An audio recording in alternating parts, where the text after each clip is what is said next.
best thing to do. Yeah.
No? Hello? There we go.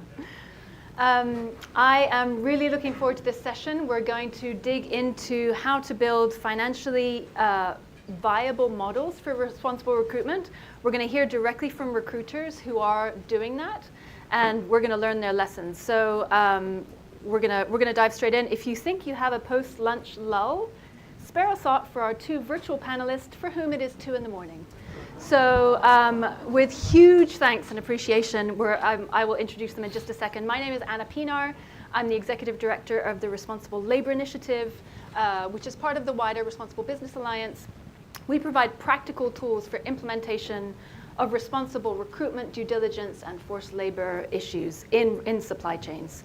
Part of that has been, over the past 5 years, we've implemented a program called the Responsible Recruitment Program, funded by the Walmart Foundation and partnering with the IOM, International Organization for Migration, to build the capacity of recruitment agencies coming from Indonesia into Malaysia, Nepal into Malaysia, and connected to our member supply chains. And so I am delighted to introduce our panelists here. I'm going to let them introduce themselves, and I want to hear from each of you how you're connected and how your role and your organization is supporting responsible recruitment.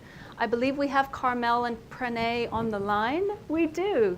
This is wonderful. Okay, Carmel, can you hear us? And we can see you.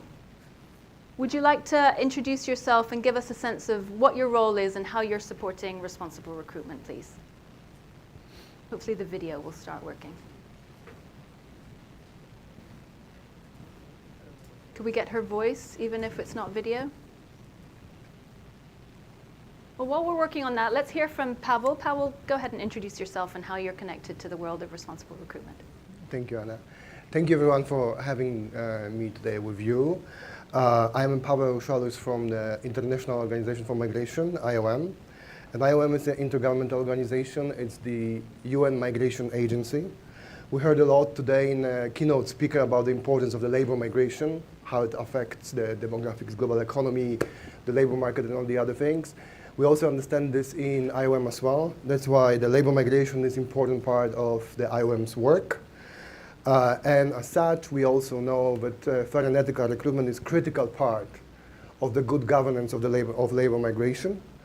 And also it's important to fulfill the development potential of labor migration, which labor migration brings itself, because that's how we perceive also the labor migration, fair and ethical recruitment, but it's a positive thing, which we should not be scared or afraid of, and there's a huge development potential if it's done in the right way. And in IOM, we have the very comprehensive stream of work related to recruitment with the whole range of tools, solutions, partnerships, Anna mentioned just one, programs implemented globally.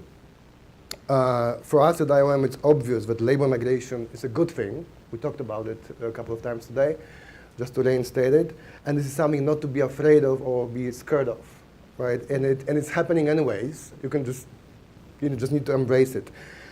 We also know that well-governed labor migration and recruitment has a huge benefit potential which outweigh the challenges. At the same time at IOM, we recognize that there are challenges, right? if it's not done in the right way. We heard today the story of real migrant workers talking about the challenges and struggles they do. We do recognize those things, and we work a lot with partners around the world to overcome the challenges and take the best what the well-managed labor migration can get. And we truly believe for our daily work, we learn it and we truly believe in this, but the only way to make it work is through multi-stakeholder joint venture, which is executed through something we call it IOM, from the ground level all the way to our Director General, whole of society, whole of the government approach. And when we talk about the whole of society, whole of the government approach, we're talking about both sides of the process. The countries and communities of origin engage with the countries and communities of destination, and that's where it works, right? And I want to emphasize it because it's important. Sometimes we understand whole of society, whole of the government in the destination country. We don't care about the origin, or the vice versa. It has to be on both sides of the process. I'll stop here because I guess my 5 minutes is over. Thank you. Thank you, Pavel. Let's see if we can get Carmel and Pranay on the line. No? Okay, not yet. Well, I'll go ahead with the questions for Pavel. So the purpose of this session is really to dig into how to make responsible recruitment an attractive business model and investment. And our learning, certainly from the RLI side through the responsible recruitment program, is that the majority of the participants have challenges in implementing a no-fees model across all of their business operations. And to really qualify as a fully no fees, in the IRIS certification, as well as most sort of certifications that are working with recruitment agencies, you have to implement that policy across all corridors for all of your customers. And if you're a recruitment agency that comes across an employer that will not bear the full cost of recruitment, that then is a challenge on you. And from our perspective as RVA, or RLI, that would be a finding on the recruitment agency as well as on the supplier, right? But you can't be a fully certified, or you can't get to the full verification stage without all of the employers that you're providing workers to bearing that cost of recruitment. And so that mixed business model that currently still exists, and Pavel also, you could maybe comment on this, is part of the key challenge of how do we actually make this financially viable, because what we hear from recruitment agencies is this, the need to have that subsidy and work with both models, right? So we have a fee model and a no-fee model, but it really completely depends on whether or not the employer is bearing that full cost. And the recruitment agencies are often trying to sort of, the ones certainly in the IRIS program I know are working with the employer, sort of working back up the supply chain to say, look, we want you to bear this cost. And if the employer is not willing, as I said, that becomes a challenge. Carmel and Pranay, thank you so much for joining us. So glad we can see you and hear you. So Carmel, why don't we go ahead and start with your introduction. Can you tell us a bit about yourself and what role you play in the world of responsible recruitment?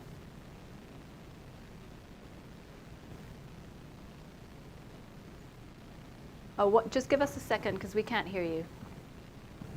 Can you hear me now? There you go. Go ahead. Hi, everyone. I'm the managing director at Honest Jobs. Honest Jobs is part of the Fair Employment Foundation group of entities. And our mission at FAIR is to build market-based solutions to end forced labor of migrant workers. And in 2014, we launched Fair Employment Agency, which is a revenue-generating ethical recruitment agency placing domestic workers here in Hong Kong. Since we launched, we've placed over 8,000 workers free from recruitment debt and is now one of the top recruitment agencies for Filipino workers here in Hong Kong. And then when we then launched Honest Jobs in 2020 as an early stage incubator fund to influence and grow the ethical recruitment industry. We set up originally Honest Jobs after facing regulatory challenges and initially trying to set up our own sending side employment agency in the Philippines back in 2019. From our learnings there, we realized that we needed to localize our approach instead of building fair agencies in different markets. Through Honest Jobs, we can replicate and spread our influence and model for ethical recruitment much more quickly while reducing country-specific risk. Local social entrepreneurs who share our values are also better positioned to navigate country regulations. And at Honest Jobs, not only do we provide funding, but we also leverage our on-the-ground experience and networks and provide mentorship and advisory support to early stage and established businesses with the goal of growing the responsible recruitment sector across other geographies and industries beyond domestic work. We collaborate with a wide network of actors as we set out to build an ecosystem of ethical recruiters. Since we launched, we have invested in 2 agencies thus far. Our first investment is in Pink Collar, which is Malaysia's first ethical recruitment agency. They were established in 2019, and we invested in the team in late 2020. The young team has been resilient and managed to keep their doors open through the pandemic with the borders closed and are seeing early signs of business sustainability. They were even profitable last year. And they have just upgraded their license earlier this year, which will allow them to recruit and place outside of just the domestic worker sector. Late last year, we invested in our second agency, Good Hire, out of Singapore, which is also tackling the migrant domestic worker sector. They were established in 2016 and steadily growing through 2019 until the pandemic, and we're supporting the founder in marketing and operational expansion. And today on this panel, I hope to share our perspective and market insights as an investor, as well as our on-the-ground experiences and challenges from our investees' perspective. Thank you. That's fantastic, Carmel. Thank you so much. I'm so glad we can learn from your experience. And it really goes to Rebecca's point this morning about needing to build this new industry. And you are on the ground doing that. So we can't wait to learn from you. Pranay, go ahead and tell us about yourself and what brings you to the world of responsible recruitment. Okay. Namaste, everybody. My name is Pranay Rai. I head the compliance team of International Manpower Recruitment. And when we are talking about international manpower recruitment, we were established in the year 2004. But during the year 2015 and 16, we came to know about what ethical recruitment was about, because we were mentored and we happened to attend a workshop conducted by Responsible Business Alliance in the year 2016. And then we tried to adopt the ethical recruitment practice. And to let you know, during the year 2016, we were among the top agencies of Nepal, where we were in terms of deployment of the workers. And then we adopted a hybrid system of hybrid model in the sense that we took up demands of both ethical and unethical. And till the year 2018 came in, we were confident enough that we could get into 100% ethical recruit. And then from 18 till date, it's been about 7 years. And I must tell you that it's been about 7 years. And given the opportunity, and if we see to the chart in terms of deployment of the workers from Nepal amongst all the agencies, we are leading the chart, which means that ethical recruitment is being accepted. And we hope to sustain ourselves. We hope to do well and be an example in the industry so that people also adopt this model of recruitment. Thank you. That's fantastic. And congratulations, Pranay, for demonstrating that it can be done, that it's viable. And thank you for being here to be able to learn from you so that we can really share these lessons with others. So I'll jump into the first question. And Pranay, if we stay with you, could you give us an up-close sense of those challenges that you faced in terms of achieving that financial viability? Tell us a little bit more up close what that's like for you and how that has impacted your ability to responsibly recruit workers. All right. Without a doubt, of course, recruitment, ethical recruitment is more time intensive and costly. So if you look at the recruitment process, what has happened is like, I'd like to put it in 5 points. So that would be like the administrative requirements are very demanding in the sense that there's a lot of paperwork to be done and a lot time consuming, where we have to be meticulous on planning each and every recruit. And of course, in terms of sustainability, when we are talking about financial viability, yes, the service fee is very limited in the sense that we have a very small margin, and having to give up with the traditional recruitment, of course, it's sometimes it's very intensive, yes, we are not really relying on individual brokers now. We have given up with sub-agents, which means that we got to communicate each and every candidate on our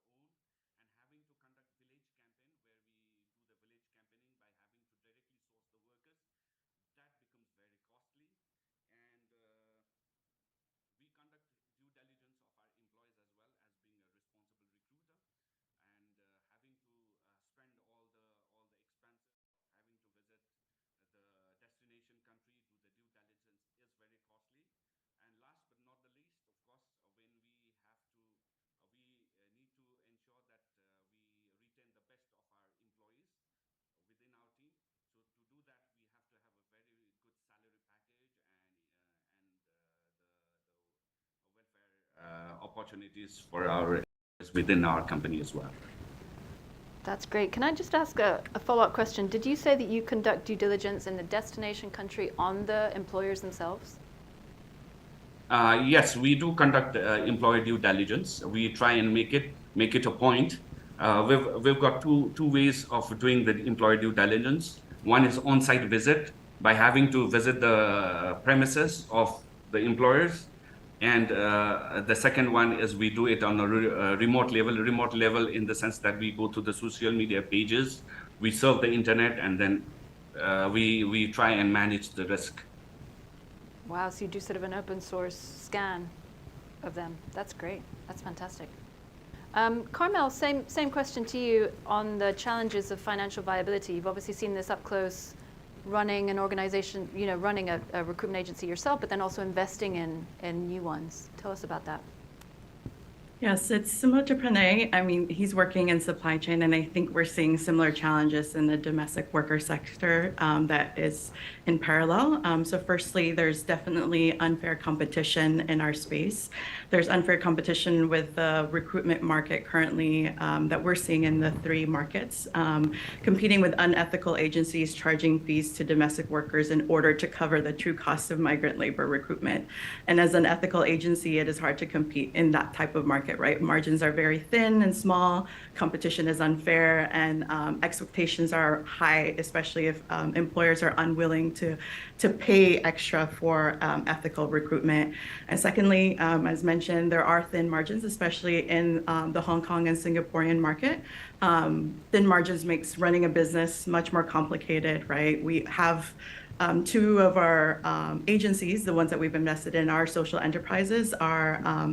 Our agency in Hong Kong is wholly owned and operated by our foundation, so we're able to get grant funding for the agency to help them through COVID. But there's also limited options for staffing and compensation and benefits, complicating like the talent pool to attracting and retention as well, at least staffing an ethical agency. And with the limited cash flow to adjust to new market challenges and other external factors, during COVID restrictions, new regulations like in Singapore, where agencies are now obligated to reimburse up to 50% of the placement fees if a worker doesn't last 6 months on a job, which forces the market to increase their prices. And the agencies that don't are most likely finding ways to charge the worker to make the regulations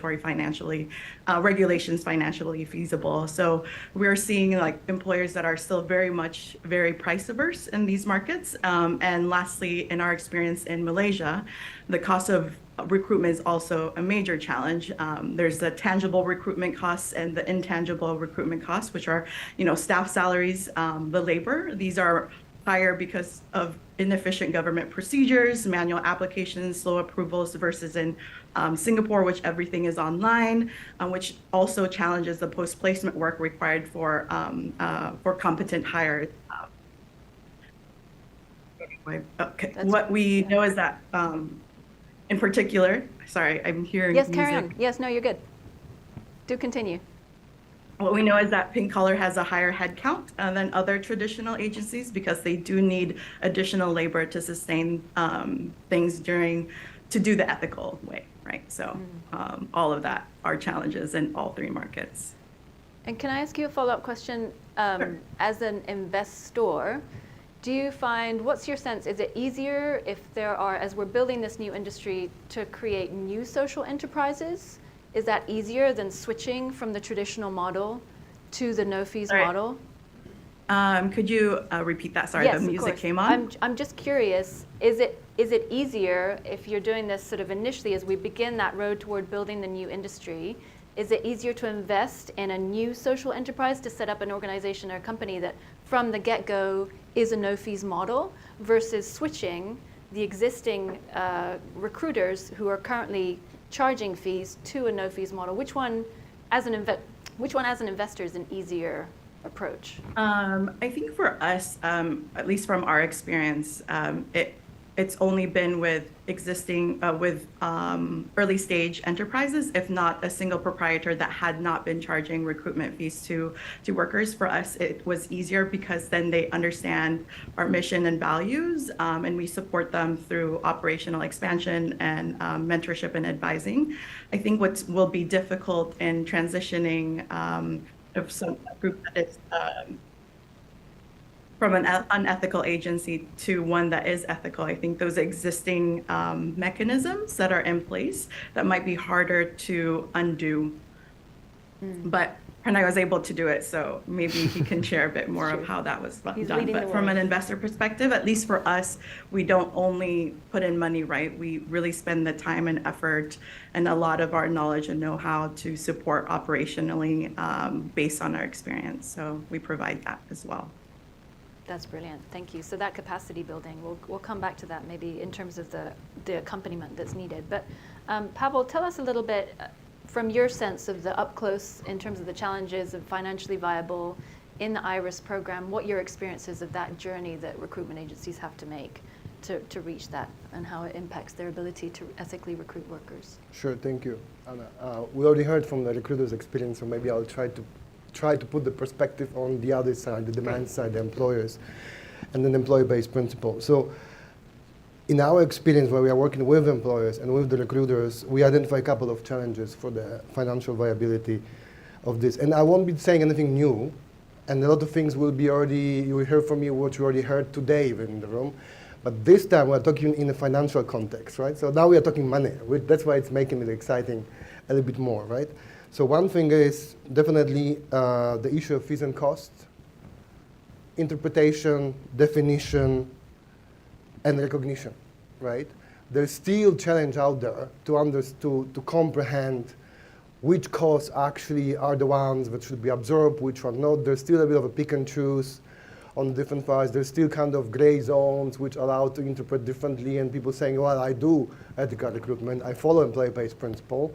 But as we heard from the recruiters, and my colleague Matthias said, well, but we didn't know that it's actually employer pays it all principle, right? So these kind of things are still out there. Solution to this is simple. There's an ILO definition, which says exactly what those costs are, in which circumstances they need to be absorbed, right? Yes, it's a tough one, right? But that was collectively agreed. It was recognized and picked up by IRIS, picked up by RLI, RBA, and all the others, right? And as long as we understand that's the direction of travel, we are committed and we are getting there, it's okay, right? But we need to embrace it, right? So that's one of the challenges which we see, which is actually stumbling block in this one. The other one also related to fees and costs. It's not just about the fees and costs for the uptake of and making it financially viable element.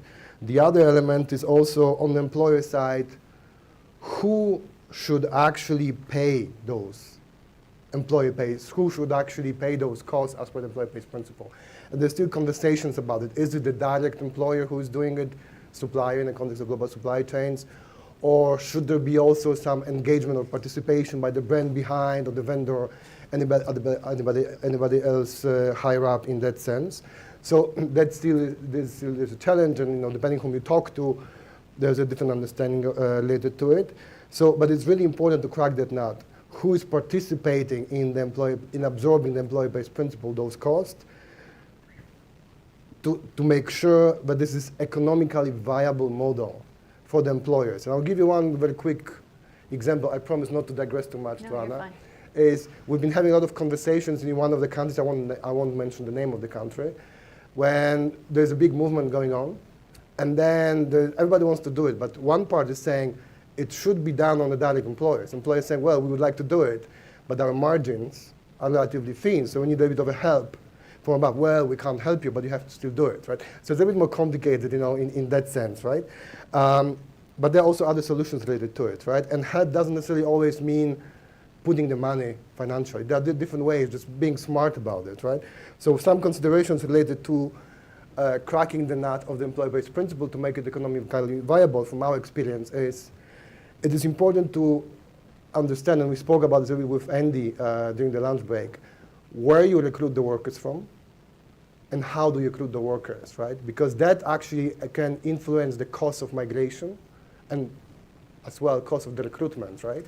In that sense, so that's one element. Then another element, without going too much into the details, we can talk about it in later on. And another element also related to the employers to make it financially viable for them is how the recruitment fees and costs can be translated into the services and goods produced with the help of recruited migrant workers, right? And there's unfortunately tendency in thinking out there that shifting the costs of recruitment on the employers will increase significantly the price of goods and services to the consumers, right? The evidence that we see, from the evidence that we see, it looks like that if the recruitment is done smartly and responsibly, this is not actually the case, right? And there's a growing body of evidence that actually doesn't have to be. So there's a big elephant in the room, okay, how do you do it? But yeah, if you look closer to the proper analysis, plan smartly, something what we heard from IMR, yes, it's a lot of time and investment, but if you do it right at the beginning, then it's possible to do it, and then you benefit from having it right. And to do the recruitment smartly and responsibly, that brings me to my next and last point related to this issue, which is making the economically and financially viable ethical recruitment is not just about the fees and costs. It is about putting in place those systems which we heard from IMR and we heard also from we also heard from Cierto, putting those systems in place by the recruiters, but also by the employers, to help them optimize the recruitment process. And when we talk about the systems, we are not talking about what William was saying. We are not about the AI. We are not talking about the apps and the other things. We are talking about the simple solutions, simple mechanism, which will make the whole process much more efficient and risk-free, right? So management systems. You know. Essentially, well, management system is a word which everybody's like, whoa, it sounds super complex, super smart, I don't know. No, we're talking about simple mechanisms, right? Writing down what I do, how I can improve it, just reading it through and saying, okay, how I can improve it. There's a whole body of good tools out there. Yes, to put the system in place, as we heard it from IMR, it's an investment. You need to invest time, you need to invest resources. But what we've been hearing from our work or within IOM, not just IRIS, is that actually pays back, right? And the good thing for the recruiters and employers out there, I would say, is there's really no need at this point of time, unlike it was a couple of years ago, to reinvent the wheel. There's already a whole plethora of good calibrated tools and the solutions already available, and the recruiters, right, whom others can learn from. IMR, Cierto, we heard about recruiters over here. There's recruiters in Africa, there are recruiters in Europe who actually do it, right? And they can tell how to make it work, right? There's really no need to reinvent the wheel. It's just grab it and run with it. I'll just stop here. That's great, Pavel. And also picking up on your point about not reinventing the wheel and the question of fees and the fact that they change, that's another place where sort of our collective action can really come into play. RBA has a definition of fees. It's based on the ILO. That's a public document, but we need to keep updating it. We also, Verite provides for us a regularly updated labor migration corridor database that provides all of the updated fees. It's updated about every 6 months about the different legal changes in each country, each corridor, and that way it can really inform things like remediation, coming down to the practical, when findings are come to light. Coming back to you, Pranay, I'd love to hear your perspective about how this has been sort of a marketing tool for your organization. The fact that you're an ethical recruiter, how has that helped you? Okay, to put it simply, what has happened is since we've given up the hybrid model, we are doing it 100% ethically. So when our customers, when our employers know that it's only the 100% ethical recruitment company that we take up as for the recruitment, that has been an advantage for us. And then the second thing is, like whenever there is a visible event going on, like for example, I can give you an example of UAE Expo 2020, and then there was this Qatar World Cup 2020 that happened. There was a spike of there was a lot of demand of the workers. Like we could come in contact with a lot of employers who wanted to recruit workers ethically. So that was another advantage where we could market ourselves. And it is also seen that identifying the customers, like how we happen to identify customers, like we are more concentrated on the manufacturing companies more, because like manufacturing companies are ones who would be exporting their products from the destination country, and this actually enables and actually emphasizes the employer to follow ethical recruitment. And last but not the least, we've also seen that just as international manpower, when we were transitioning, there has been companies who are approaching us uh, by having transitioned as an ethical recruit, as I believe it is because of the buyers' pressure, and then the media reports on allegation of forced labor, that a lot of companies are shifting towards ethical recruitment for ethical recruitment. That's great. So follow-up questions. So does that mean that you've become sort of a mentor to others in this space that are looking to you to know how to do it? Well, in the first thing, like I said, if we are able to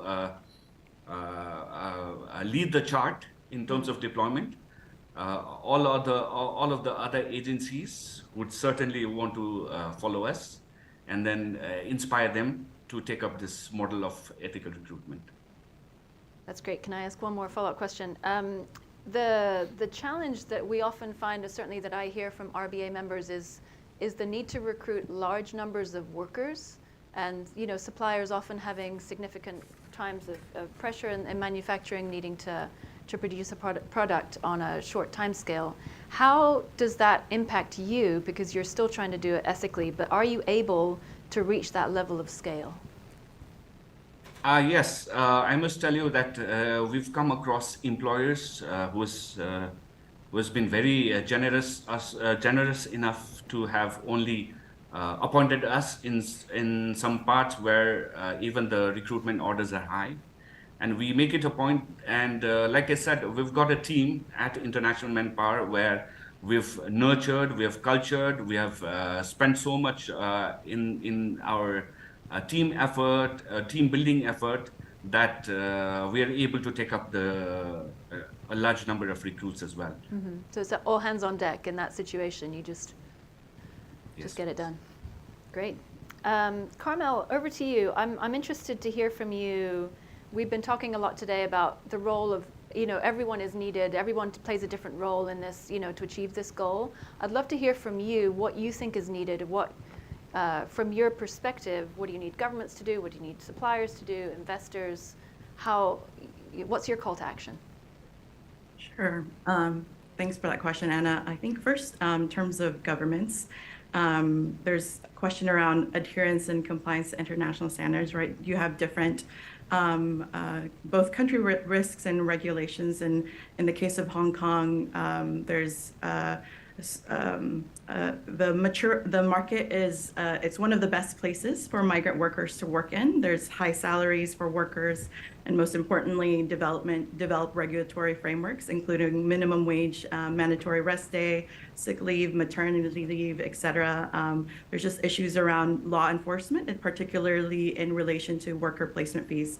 In Hong Kong, there's a maximum of 10% worker fees allowed by law, but majority of agencies are still charging more, but very few agencies are reprimanded or have their license revoked. So if more agency licenses were revoked for not following laws, that would also lead to more agencies adopting ethical recruitment practices, we believe. And in Singapore, the biggest influence also would be government, removing the ability to charge workers for placement fees. In that market, it is allowed for agencies to charge up to 2 months of salary, which is again misaligned with regulations from the international standards, and of course clear employment contract terms. Current government mandates contracts for countries of origins do not outline sick leave or terms on public holidays. There's a lot of room for interpretation, causing confusion and making employment relations more vulnerable to tension and also exploitation. And I think secondly, for employers, both individual that we're Of course, we have access to, or that's our majority of our market is employers for domestic workers. But I guess this also relates to brands and suppliers. It's like awareness raising, right? So a majority of individual employers and brands may not understand the issues with and consequences of unethical recruitment. Employers, if they're therefore don't see the value of engaging ethical recruitment actors. Brands need to take their responsibility and ensure ethical recruitment practices of migrant workers as well.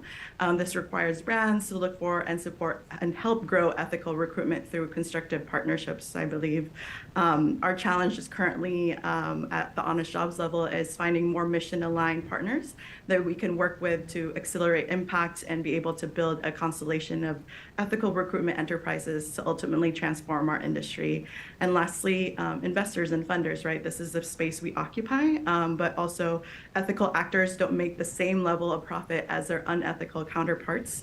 It's difficult to attract capital. Majority of impact investors currently are still very focused on commercial returns.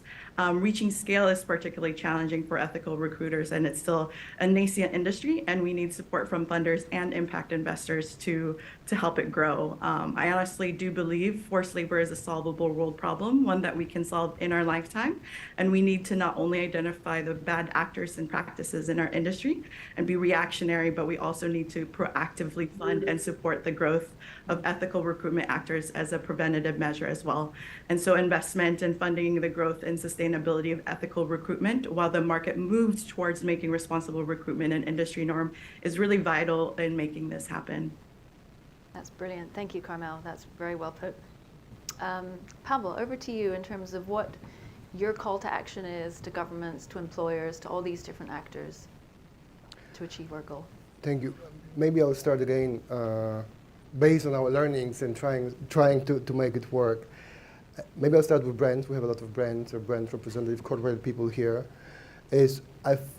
From our learnings, we need more brands who actually engage and support with the suppliers, right? And less those who are just pushing it on the suppliers, right? In that sense, because it has to work together for the reasons which already talked about, and I also brought up one example a bit earlier. Also, we are in a slightly different place now, and contrary to the past popular belief that the brands don't have a leverage over the suppliers and the recruiters, from what we are observing and what we see, actually they do, right? And maybe I'm oversimplifying over here, but if in the past the leverage was needed to convince them to do the right thing, now the leverage can be used not to convince necessarily the new ones, but actually to show those who are trying to do the right thing the light in the tunnel. There is a business case for it, right? And I'm saying that from our experience, we believe that actually they have a leverage because we've been asked and we facilitated a number of engagements or networkings or exposures, for the lack of a better word, and Anna, you know what I'm talking about, between the recruiters to the employers and the big brands and the industry groups behind them. They wanted to hear from them, yes, we want you to do it this way. If you do it this way, you will have a business with us. And that's exactly what we expect you, like point by point. We have I remember from a couple of interventions, and we need you to do it not because it's the right thing to do, because we have to do it. So in order so that we can do it, you also need to do the same thing, right? So though I would not underestimate the power, the leverage of the brands that they have currently over the suppliers and even the recruiters, right? To convince them, look, do the right thing, move on, stay on track, stay on trajectory. There will be a business for you in that sense. And the other aspect also what I wanted to indicate is, well, you talked about no need to reinvent the wheel, there's a lot of tools, but also team up as a brand within the industry and across the industries as well, right? That will increase your leveraging power as well. The other aspect which also might be helpful for the brands is, and we all talked about it, but there's even more emerging, more new coming supply chain due diligence legislation. There's a EU CSDD directive coming up. It's really a big game changer across the board, and really the brands will have to do more than just reporting that something is happening. They will have to show that they have skin in the game in that sense. So that's for the brands. For the suppliers, they would need to, meaning the producers, they would need, and the actual employers, they'll probably need to realistically factor in the recruitment fees and costs and ethical recruitment elements into their procurement decisions, when you talk about the money, which will also influence them to do the smart and responsible way of recruiting. Because if in the past it was like, oh, I just recruit, everything is okay, it doesn't matter from where, I'm not paying anything. Now if they need to pay, they need to be more smart about it. Where do I recruit from? How do I recruit? If I have 5 agents and 7 sub-agents, and everybody has to be compensated, because everybody has to be compensated, or can I actually make it shorter? Maybe direct recruitment is not the way for me, but maybe there are ways to go a bit more smarter about this. The other thing for the suppliers would be as simple as, I know that it sounds simple, but just run consistently fair and ethical business and treat your workers well, right? And we see from our work it pays off because it will be recognized by the employer, your employer clients, by your local governments, which can then, and I'll get to the point what the governments can do about it, but most importantly by the workers. We've witnessed, and I know Cierto and IMR, you guys can also speak to it, if sometimes there is already connection between the employer recruiter and the big brand, but the workers don't trust it because they heard somewhere, and William can speak even more and other colleagues as well, well, I'm not sure I want to work with this employer. You know, there is already growing competition between the countries, between the demand side, right? If you don't do the right thing, the workers will be smart enough and they'll go maybe to another country. They're not necessarily any more desperate to go to this country. And the part of the whole movement of the worker empowerment, the worker voice, is to give the workers this agency to say, look, maybe I shouldn't be going anymore working over here. Maybe I can try somewhere else, because that's kind of where we are getting here at this point of time. So that's something also to be considered. And when the recruitment is done in a smart way, it does contribute to the reducing the cost of migration, reducing the cost of the recruitment, which will make it more financially viable. And the last piece for the government is, we are the intergovernmental organization, IOM. We understand sometimes it's hard to pass the law, right? There's a lot of moving pieces, there's the politics, all the other things, and sometimes passing the law is not the best way to move forward, because one law passed, there's always the way to go around it, find a way, and there's also issue with enforcement. And sometimes the stick approach, like our friends from World Employment Confederation call it, is not the best, the most optimal way forward.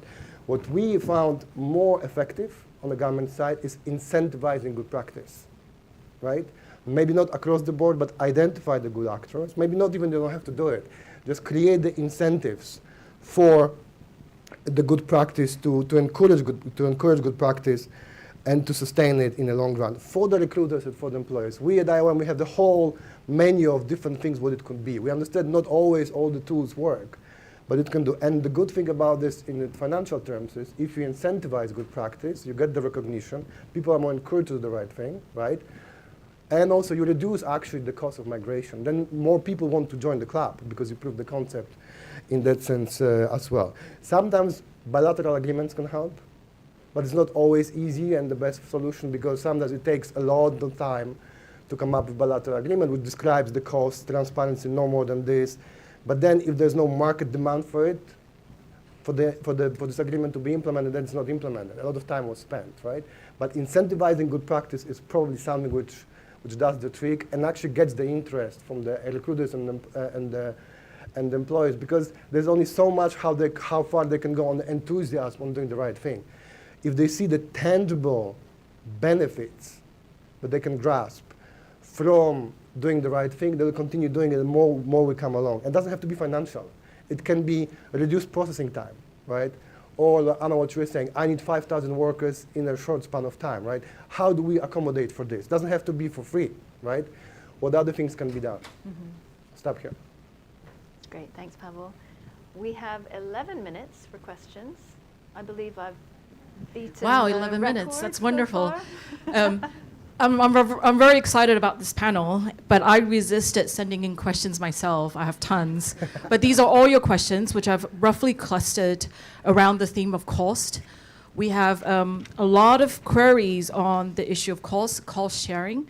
We have one that's asking, are there any examples or models where suppliers and buyers or brands or retailers share the cost of transitioning to this more responsible way of recruitment and no longer expect migrant workers to subsidize their cost of operation? On the same theme of cost, we have one that's asking about cash flow, right? For the ethical recruiters, do you have any cash flow problems if you cannot take the fees from the workers straight up? So talk honestly about that. And another one is about fraudulent recruiters. There's a question about whether or not there are people purporting to be ethical. For example, with your partners, Carmel, for the pink collars, is that a problem that you often encounter where people pretend to be, ethical when they're not? And there's a last one. I think, Pava, you're perhaps the best position to address it quickly, is whether or not there's a database of ethical recruiters. So you can take that. Perennial question. All right, thank you very much. If I had a penny for every time I get asked that question, give us the list of the perfect agencies. Carmel, let's come to you. That question of cost and cost sharing, you've had some experience, I think, with that blended finance model. So I'd love to hear from you about that, and then the cash flow, and then also fraudulent recruiters. Maybe you could take all three and we'll go around. Sure. Just quickly on the cash flow, of course, right, as an investor, this is an area we really want to support social entrepreneurs. I mean, we're about to lend additional funding to Pink Collar in their expansion, but also growing their team and this cash flow constraint coming out of COVID, right? And so for us, the repayment model for that is really based on then their placement numbers in the future. So it doesn't also then tie up a fixed rate of a fee or return to Honest Shop. So we're very impact first, slow capital that, recruiters at this stage that are trying to be ethical, that are trying to grow, need this kind of patient capital.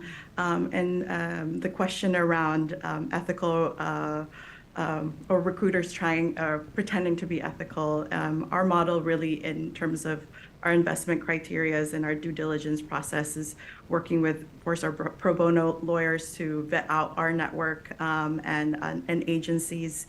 And really the investment model for us is kind of a way for us to be able to have insights into our agencies that we invest in. So we have a board seat, we have access to their records and financials, and are able to then also veto work orders when we have that as part of our shareholder structure and agreements. And so this is for us important and not just helping in the early stages, capacity building, but really a long-term investment to really guide the entrepreneur and the recruiter into a fair and ethical and sustainable practices.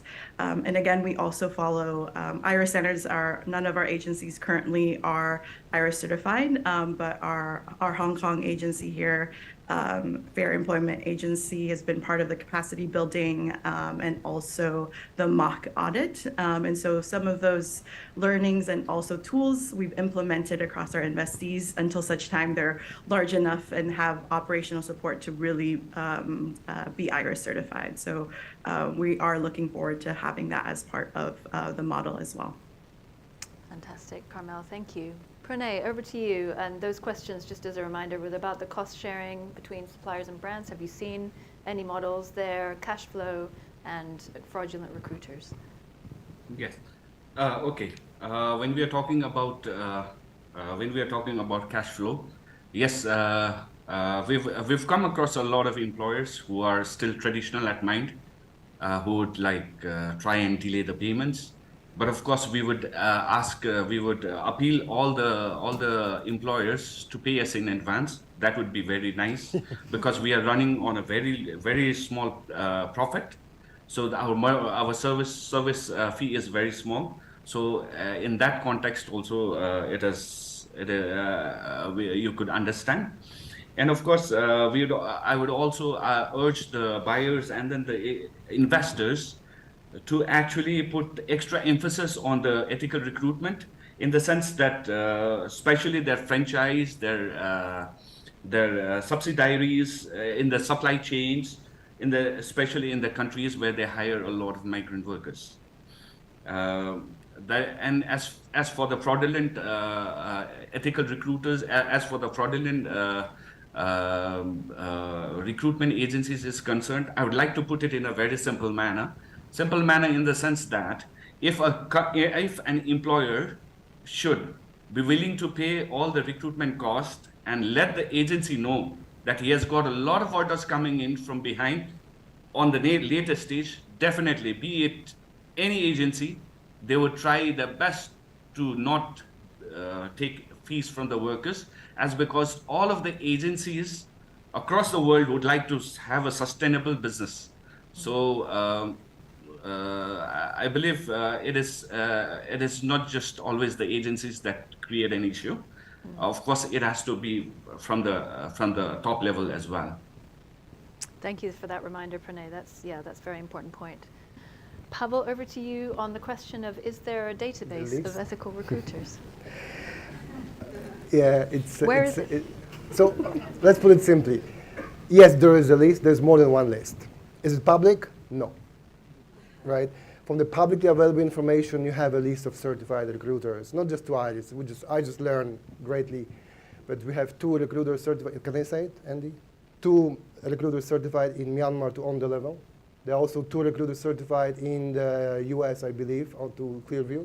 We have 1 IRIS certified recruiter, another one in the pipeline, which is also available public information on the IRIS certification website. So that's about it, what is in the public domain, right? We do know that there is a list of good recruiters, but really the good ones who are doing the right thing, not just on paper, right? It's not public. There's plenty of reasons why it's not public. There's plenty of conversations. Should it be public? Should it be not public? Should it be partially public or not? I'm looking at William and a couple of other folks.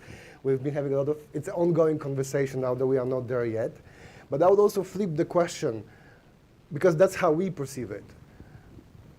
Do we have a list of good employers as well? Because actually, let's not forget, it takes 2 to tango to make it work, right? You might have a good recruiters, but they will be out of business. You have a big list of good recruiters, but the list may be completely outdated, and recruiters can be out of business if there's no equally like-minded thinking employers, not the big brands, but the clients of those recruiters, right?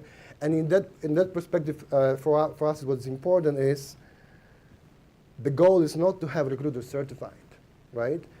The goal is for the ethical recruiters to sustain their business. And certification or any kind of other recognitions, for the lack of a better word, is the means to help them sustain those businesses, right?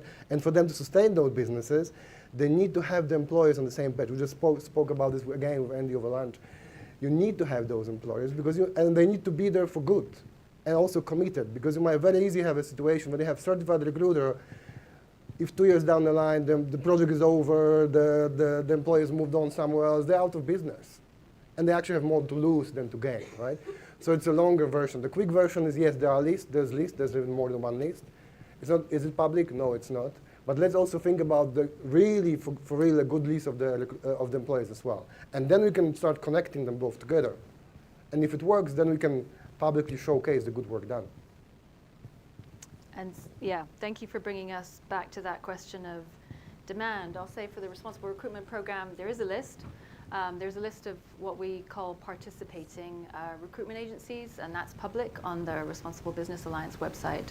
And so that leads us to a challenge of there needs to be that ongoing verification, right? So there might be a list, but you need to continually update it, continually make sure that that they're continually participating in some form of capacity building and or audit. I believe that's all we have time for. I have 1 minute left. Bonnie, should we see if there's other questions, or should we wrap up exactly on time? What would you prefer?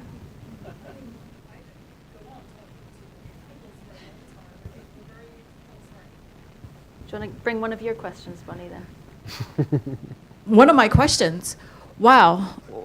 Which one do I pick? Okay, so I'll pick this, and it's something that Carmel and I have been discussing. She laughs at 2 a.m. Hong Kong time. So my question is, cross-border migration is difficult, right? Because we're dealing with different regulations. We need people who understand specific challenges, in the corridors, and that's differentiated by sector. Oftentimes further differentiated by, gender and the people doing the work. Ethical recruiters oftentimes, we struggle with building this network, right? Of a network of people who can learn from each other, of just talking to each other and doing this. I know in the context of Taiwan, where it's hard to find ethical recruiters in the country of origin, and that's further divided by the sector of work we're looking at. So my question to you is, how can we expedite this process, so that we can ensure that the integrity of the whole migration corridor in terms of responsible recruitment is maintained? Brilliant question. Carmel?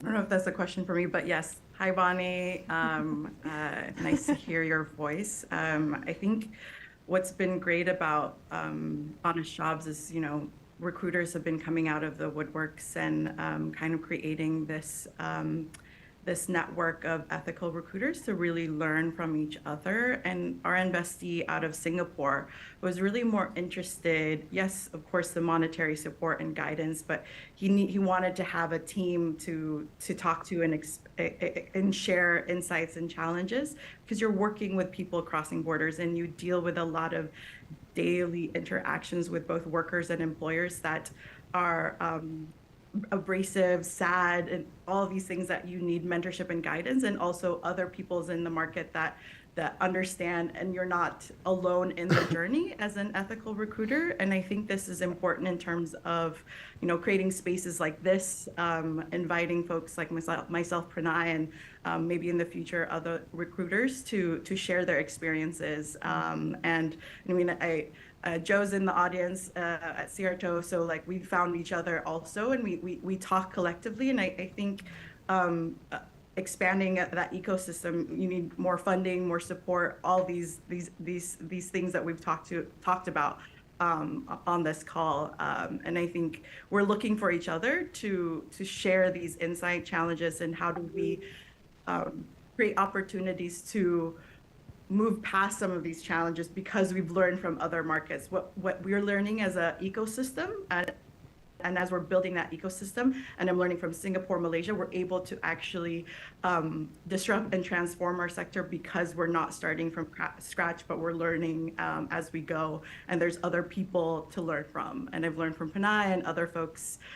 So I think that's what's really needed, is for us to meet each other and to share challenges and support the growth of ethical recruiters.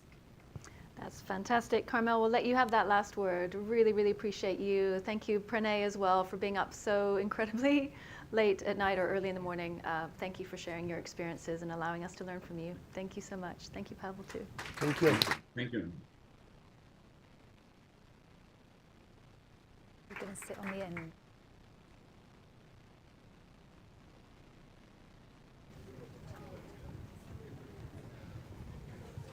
Let's hope Rosie pops up.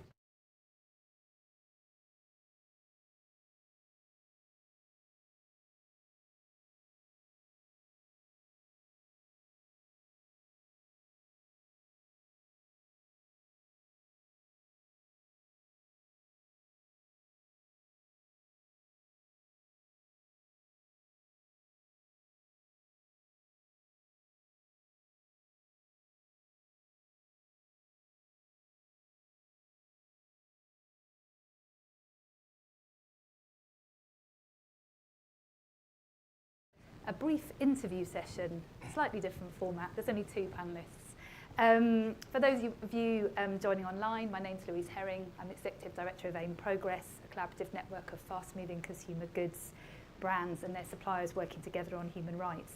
So this session, we're going to focus in on a slightly different topic. We're going to talk about fraudulent job schemes.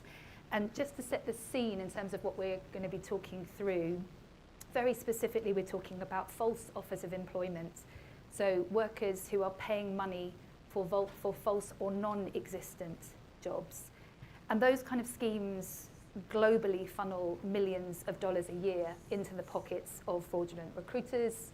It's a type of fraud that is widespread, that harms families and communities and pushes victims into poverty and debt. It's illegal in the majority of countries, but these practices are proliferating at an alarming rate. And what we're seeing is increased complexity, fueled by a lot of the things we've talked about already today: high demand for migrant workers, little transparency, and under-regulated labour recruitment markets. So today we're going to zone in on two particular examples of these fraudulent job schemes. One in the UK, so James is going to introduce that, and then one in Malaysia, which Rosie, who's joining us virtually from the UK, is going to talk about. Rosie Hurst from Impact. James, can I ask you to start us off to introduce yourself and give us a picture of what fraudulent jobs look like in the countries that Proforce operate in? Yeah, sure. Thanks. So I've been granted 3 minutes, so Pavel's luxury of 5 is been well surpassed. So I'm James Malik, I'm Compliance Director at Proforce. We're the UK's largest agricultural recruiter, supplying circa 27,000 workers a year into the UK labour market. Historically, pre-Brexit, and I'm not going to get into that conversation, but I'm certainly on the Remain side.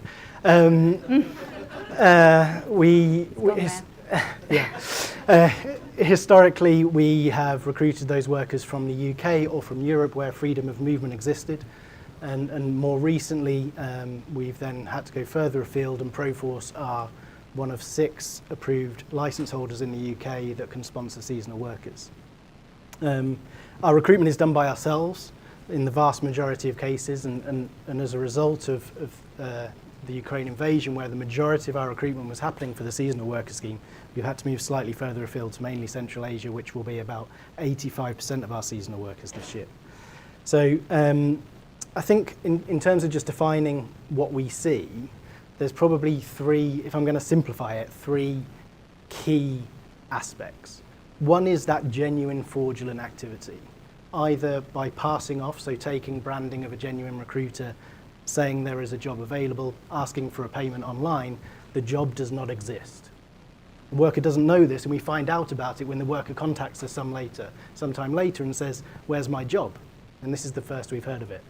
But there's also agencies operating with their own branding that don't actually offer a job at the end of it. Then there's this sort of hybrid in the middle where a recruiter is saying, "I've got jobs," and effectively what they do is just introduce the individual to the genuine recruiter. Little does the genuine recruiter know. Or, in some cases, they just give them the advert for that job and ask them to apply. And then, slightly off topic, but I think equally important, what we also see is a service industry popping up around it, offering services that aren't required. So, for example, in Central Asia, that'll be visa support. In Central Asia, we work with labour ministries of the country, and the worker is supported to make their visa application by Proforce and by the Labour Ministry. By the time they know that, it's too late, because they haven't been to our website, they haven't been to one of our recruitment events, they aren't in our process, but they've already paid. So I think, at a base level, they're the 3 key sort of sectors of where we see this issue happening. Great, thank you, James. I think that's very clear. Rosie, welcome.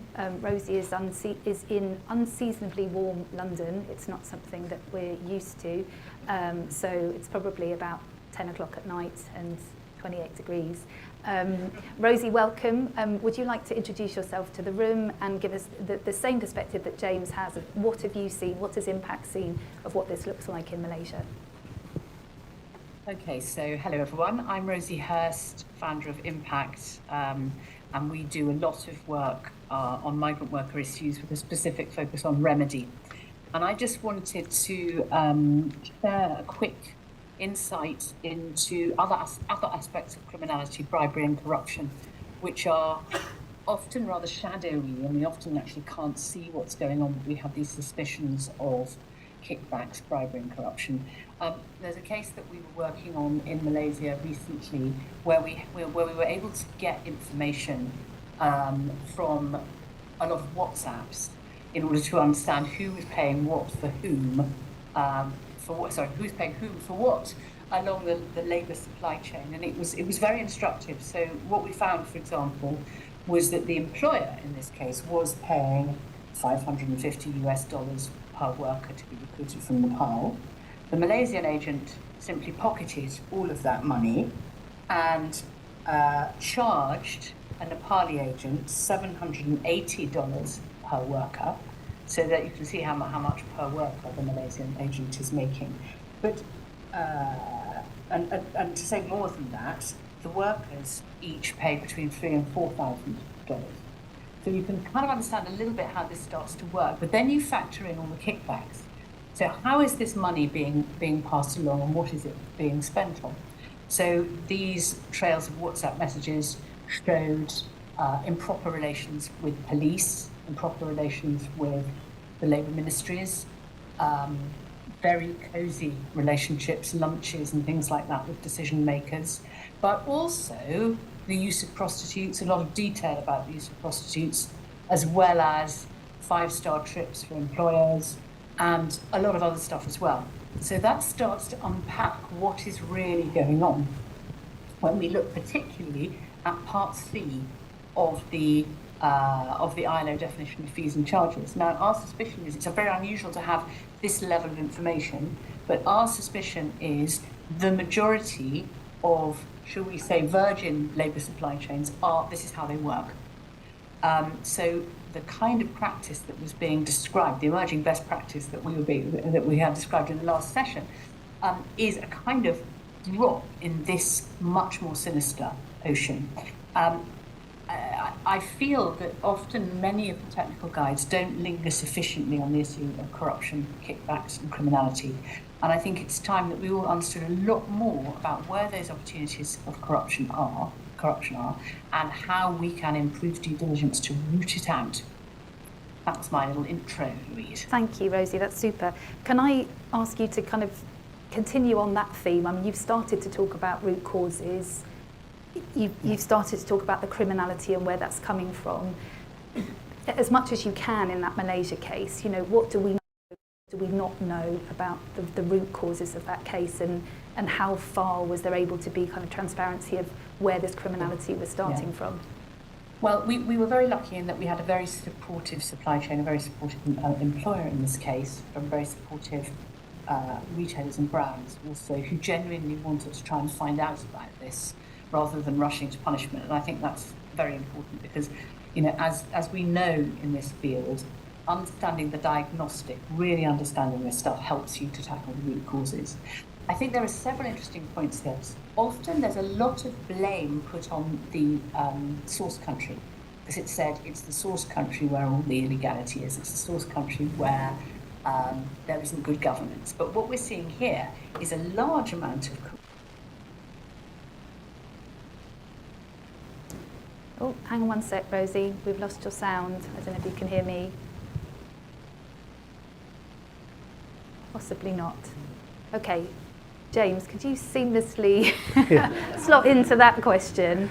I don't know if Rosie will keep talking. Have we got Rosie's sound back at all? No? Not yet. Okay.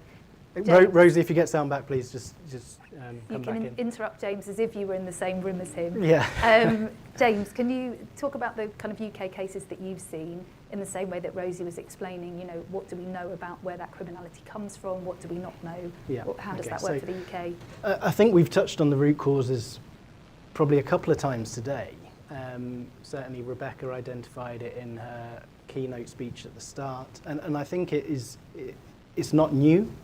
Yesterday I went to the Ellis Island Migration Museum, and the root causes were true then, and that is a real desire of migrants to improve their lives. You know, the opportunity to come and work in the UK on seasonal agricultural work from Central Asia genuinely represents 10 to 20 times improved net income per year on a return basis every year. That is, you know, massive.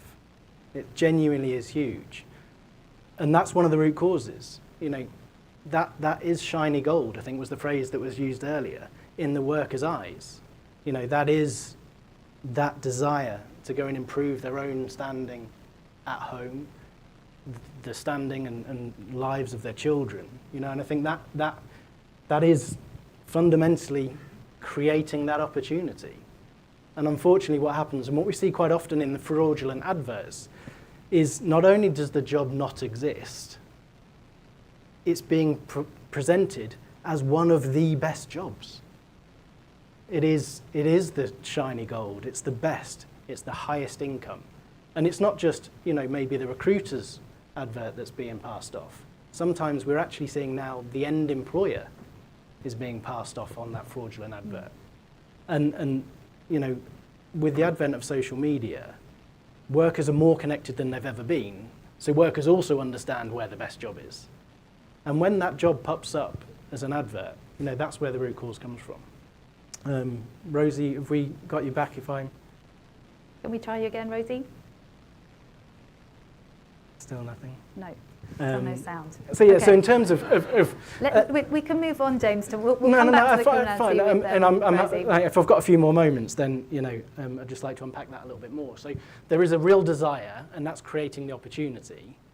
With opportunity comes, you know, great income. So what a worker may be paying one of the fraudulent adverts is more than we get paid by our customer to do the recruitment properly. And we don't charge the workers for any of our services whatsoever. So, you know, that is the potential income. We run a very viable, commercially profitable business, but we are charging less than the criminals. You know, so the opportunity to earn money for a criminal is huge. And also it happens usually in an environment that is really uncontrollable. So, you know, it happens in a country that is not part of the scheme. It's probably not the source country.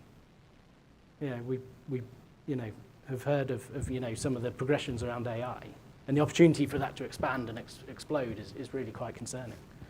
If people haven't read, I'm sure a lot of people in the room have, but if people haven't read The Fourth Time We Drowned, or The Fourth Time I Drowned, it's a journalist account of migrants' journeys from Libya and the surrounding areas to the UK. Yes, if you want to explore more about the root causes of this criminality, it's a fairly dark read, I think, but a very kind of real one. I'm going to go on to the, I don't know whether to try Rosie's sound again. Rosie, do you want to try talking to us? Nothing. Okay, all right. James, let's move on to what can be done. Let's talk about in these cases, so it's obviously something your business has experienced, these cases of fraudulent jobs. What can be done? What do you think is the role of businesses like your own?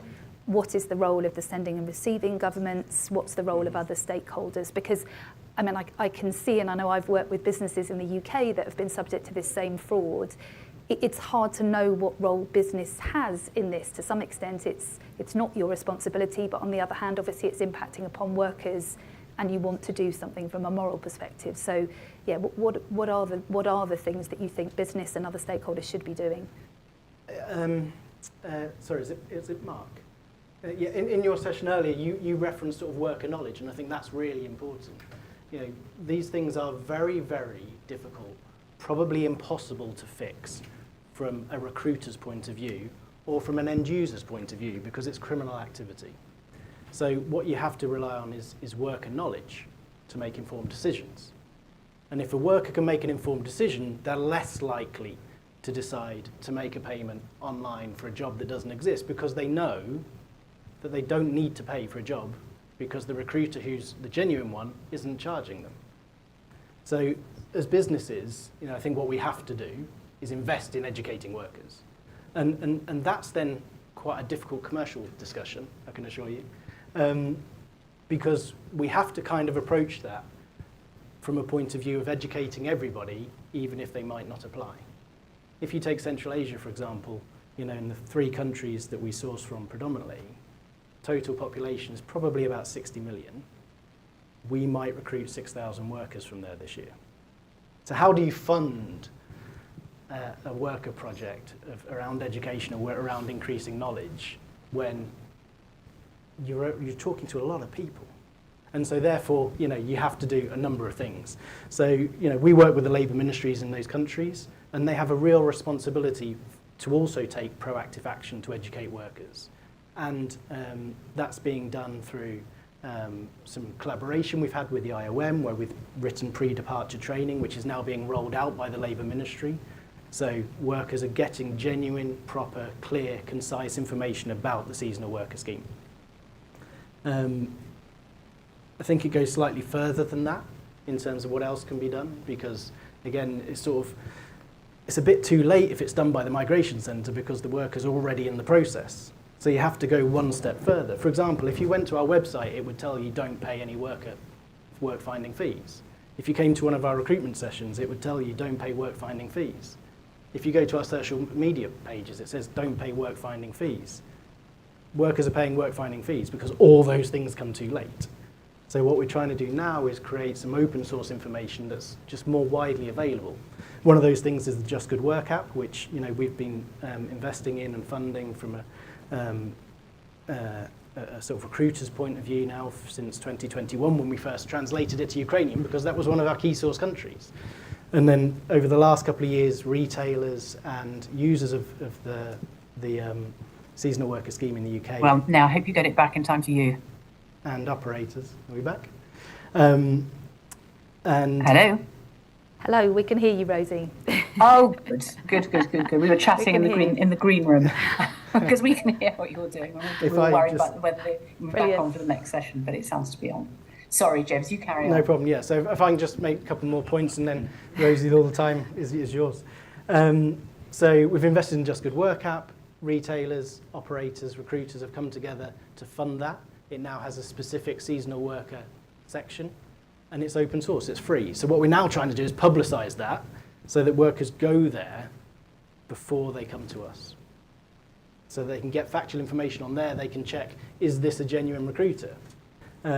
We've built a worker information video for the Gangmaster Labour Abuse Authority, which is just launched in the UK this week, and the translated versions come out next week, where we have workers talking about their experience of the scheme.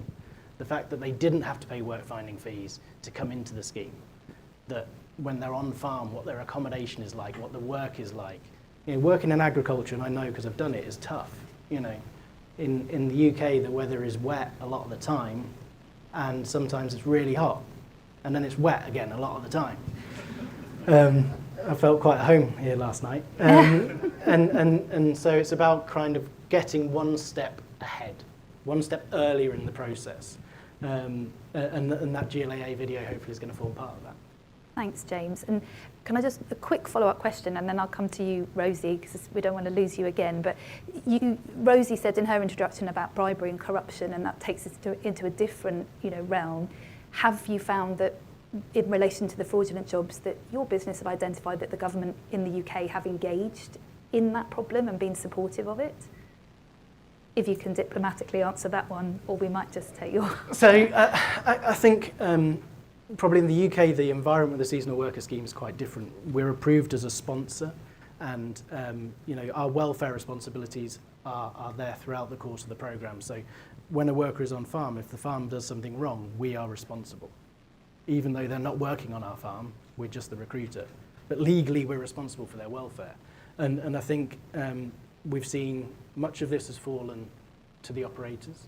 And there are some great NGOs that have been involved. And in the UK, as a result of some of the poor media coverage that was, and some of the reporting that we had in 2022, there's a seasonal worker task force that's been convened by a number of NGOs, retailers, the operators, and government bodies, who are now really sort of collaborating and talking openly about some of the challenges.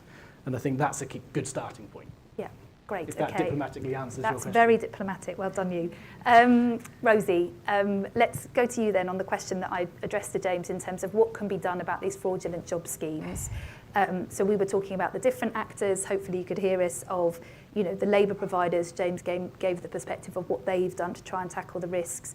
But also, obviously, there is a government both sending and receiving government role. So what is your perspective on how we try and tackle this criminality? Should we try and tackle this criminality, and who should be doing what? Yes, absolutely. We must remember that it is the workers who are the victims of the criminality. So it's important that we do not forget that it is vital to deliver remedy to those workers, whether the fees and charges and payments they have made fall under A, B, or C in the ILO definitions. So I would urge all stakeholders to ensure that we don't get muddled up and worry about companies being victims here. It is the workers who are victims, not the companies. So we must start with remedy for workers. Then we need to redouble all efforts on due diligence. And James has spoken in some ways about this, but we need to remember that all the time, because we're fishing in such a polluted sea, all the time we should be looking to remedy those problems which we find. So, in most of the cases we work on, the recruitment that occurs after we have delivered remedy probably is able to reduce fees, the fees and charges paid by workers by 60%, which means that workers are still paying 40%, and that must be paid back to workers. And indeed, we find it is delivering that remedy which acts as the spur to enforcing proper due diligence and eliminating fraudulent job schemes, and as well as kickbacks and other corrupt activities. So I start with the worker, and I start with remedy of the worker. And I think that is where we need to make sure that we don't forget why we're doing this in the first place. Why we're doing this in the first place is to ensure a supply of legally recruited non-paying workers into our farms, factories, all over the world. And at the moment, the people who are funding that are workers, and that is where we need to start when it comes to sorting this out. Thanks, Rosie. In the case, if I can just pick up on your point there about remedy for workers, in the case that James described, where actually the worker is applying for a job that doesn't exist, the recruitment organisation aren't linked to that job that's being offered, the employer isn't being linked to that job, where from your experience can the remedy come from in that example, or where should it come from in your views? Where should it go? I mean, I think that there needs to be swifter action in identifying these fraudulent schemes. Because obviously having somebody purporting to be you, it's very important that companies start to crawl all over Facebook, because you can find these things by simply Googling in order to stop them before they start. I think that it's important, for example, to take cases in local courts. And I think it might also be important for, at country and market level, for there to be remedy funds established. Because otherwise, I mean, there needs to be a way of cutting this off at the source without further penalising workers. So the workers that James is talking about have lost out a huge amount of money, their families are deeply indebted. And we can't allow that to happen on the basis of promises of jobs and possibly insufficient due diligence. So I just repeat, we need to really sharpen up. And I'm sure, James, this year that won't happen again because we're much more on your toes than we were last year and the year, and indeed the year before that. And we all need to make sure we are much more on our toes. But we need to clear up the mess that we have made. Thanks, Rosie. And James, I mean, do you want to add to that one in terms of who should remedy in those cases? What's your view? I think it's quite a challenging one, particularly in the UK at the moment, because of I've touched already on the fact that the amount of fees that are being levied by the criminal exceed what we charge the client to do it properly. They're just, from our perspective, there isn't that sufficient income from the supply chain, and that probably then comes down to consumers. In the UK, we've become very used to cheap food in the main, and maybe that's where there needs to be some consideration. Great, thank you. Listen, thank you both of you for giving us an insight. Thank you, Rosie, for bearing with us through the technical issues. I think what we've talked about in terms of this criminality, the scale and the depth of those issues is beyond really what we've got time to discuss today, and I think does take us into a different area of bribery and corruption that is very complex. We know there's an enormous amount of money, as James has highlighted, to be made from fraudulent recruitment, and with more people on the move than ever before, unfortunately, it's a risk that we're going to see more of. So thank you, Rosie and James, for bringing that issue to life, and thank you, everyone, for joining us.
Hold on just 1 second. I spilled water and be right back.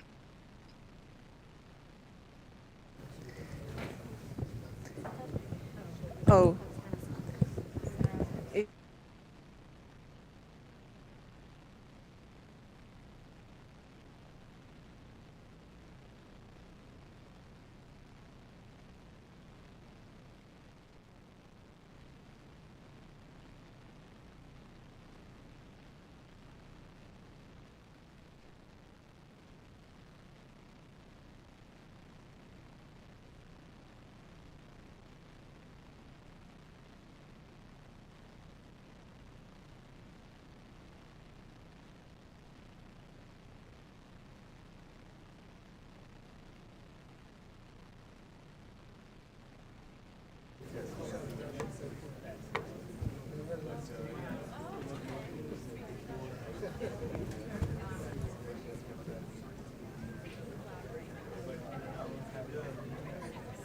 I go ahead and start. I'm sorry.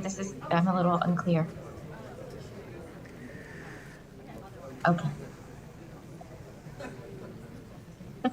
Hello, everyone. Good afternoon. This is a little hard.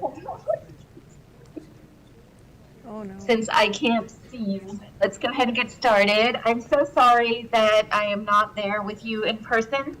I had planned to be, but life got in the way.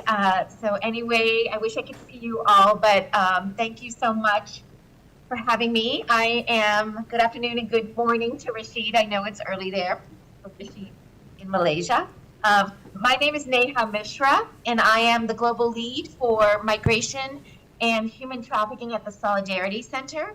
The Solidarity Center is the largest US-based international worker rights organization, helping workers attain safe and healthy workplaces, family supporting wages, dignity on the job, widespread democracy, and greater equity and at work and in their community. I want to thank IHRB for inviting me to moderate this panel and for including this important topic of repayment and remediation of fees to workers. While we are focused specifically on remediation of recruitment fees on this panel, our conversation will necessarily cover remediation of all sorts for worker rights violations for migrant workers all along supply chains. As noted by Fair Square in their important 5 corridors report, unfair recruitment practices may begin when workers have to pay exorbitant fees, but they ripple through the life cycle of a work contract, leaving workers acutely vulnerable to trafficking and forced labor. 10 of the ILO's 11 indicators of forced labor link directly or indirectly to unfair recruitment. Yet, while commitments to eradicate trafficking and modern slavery from supply chains abound, functioning models of ethical recruitment are few and far between. That was a quote from the report. I'm so pleased that we all agree on the employer's pay principle. If we had talked 15 years ago, that may not have been the case. So while we agree on that, I'm hoping we can agree on this next thing. This principle will mean nothing unless there is a robust and fair system for repayment and remediation of fees and other violations of migrant worker rights in the migration process, in the workplace, and all along supply chain. We found consensus around the employer's pay principle. I now hope that we can find consensus on centering of worker agency in the remediation process. First and foremost, to achieve this goal, we must ensure that workers are centered in the remediation process. The key players are not only governments and employers and, quote, other stakeholders. Migrant workers are not other stakeholders. As recognized by the International Labor Organization, workers are on equal footing with governments and employers in industrial relations. And in terms of repayment and remediation, the affected workers must have their agency recognized. We must recognize not only worker voice, but migrant worker agency.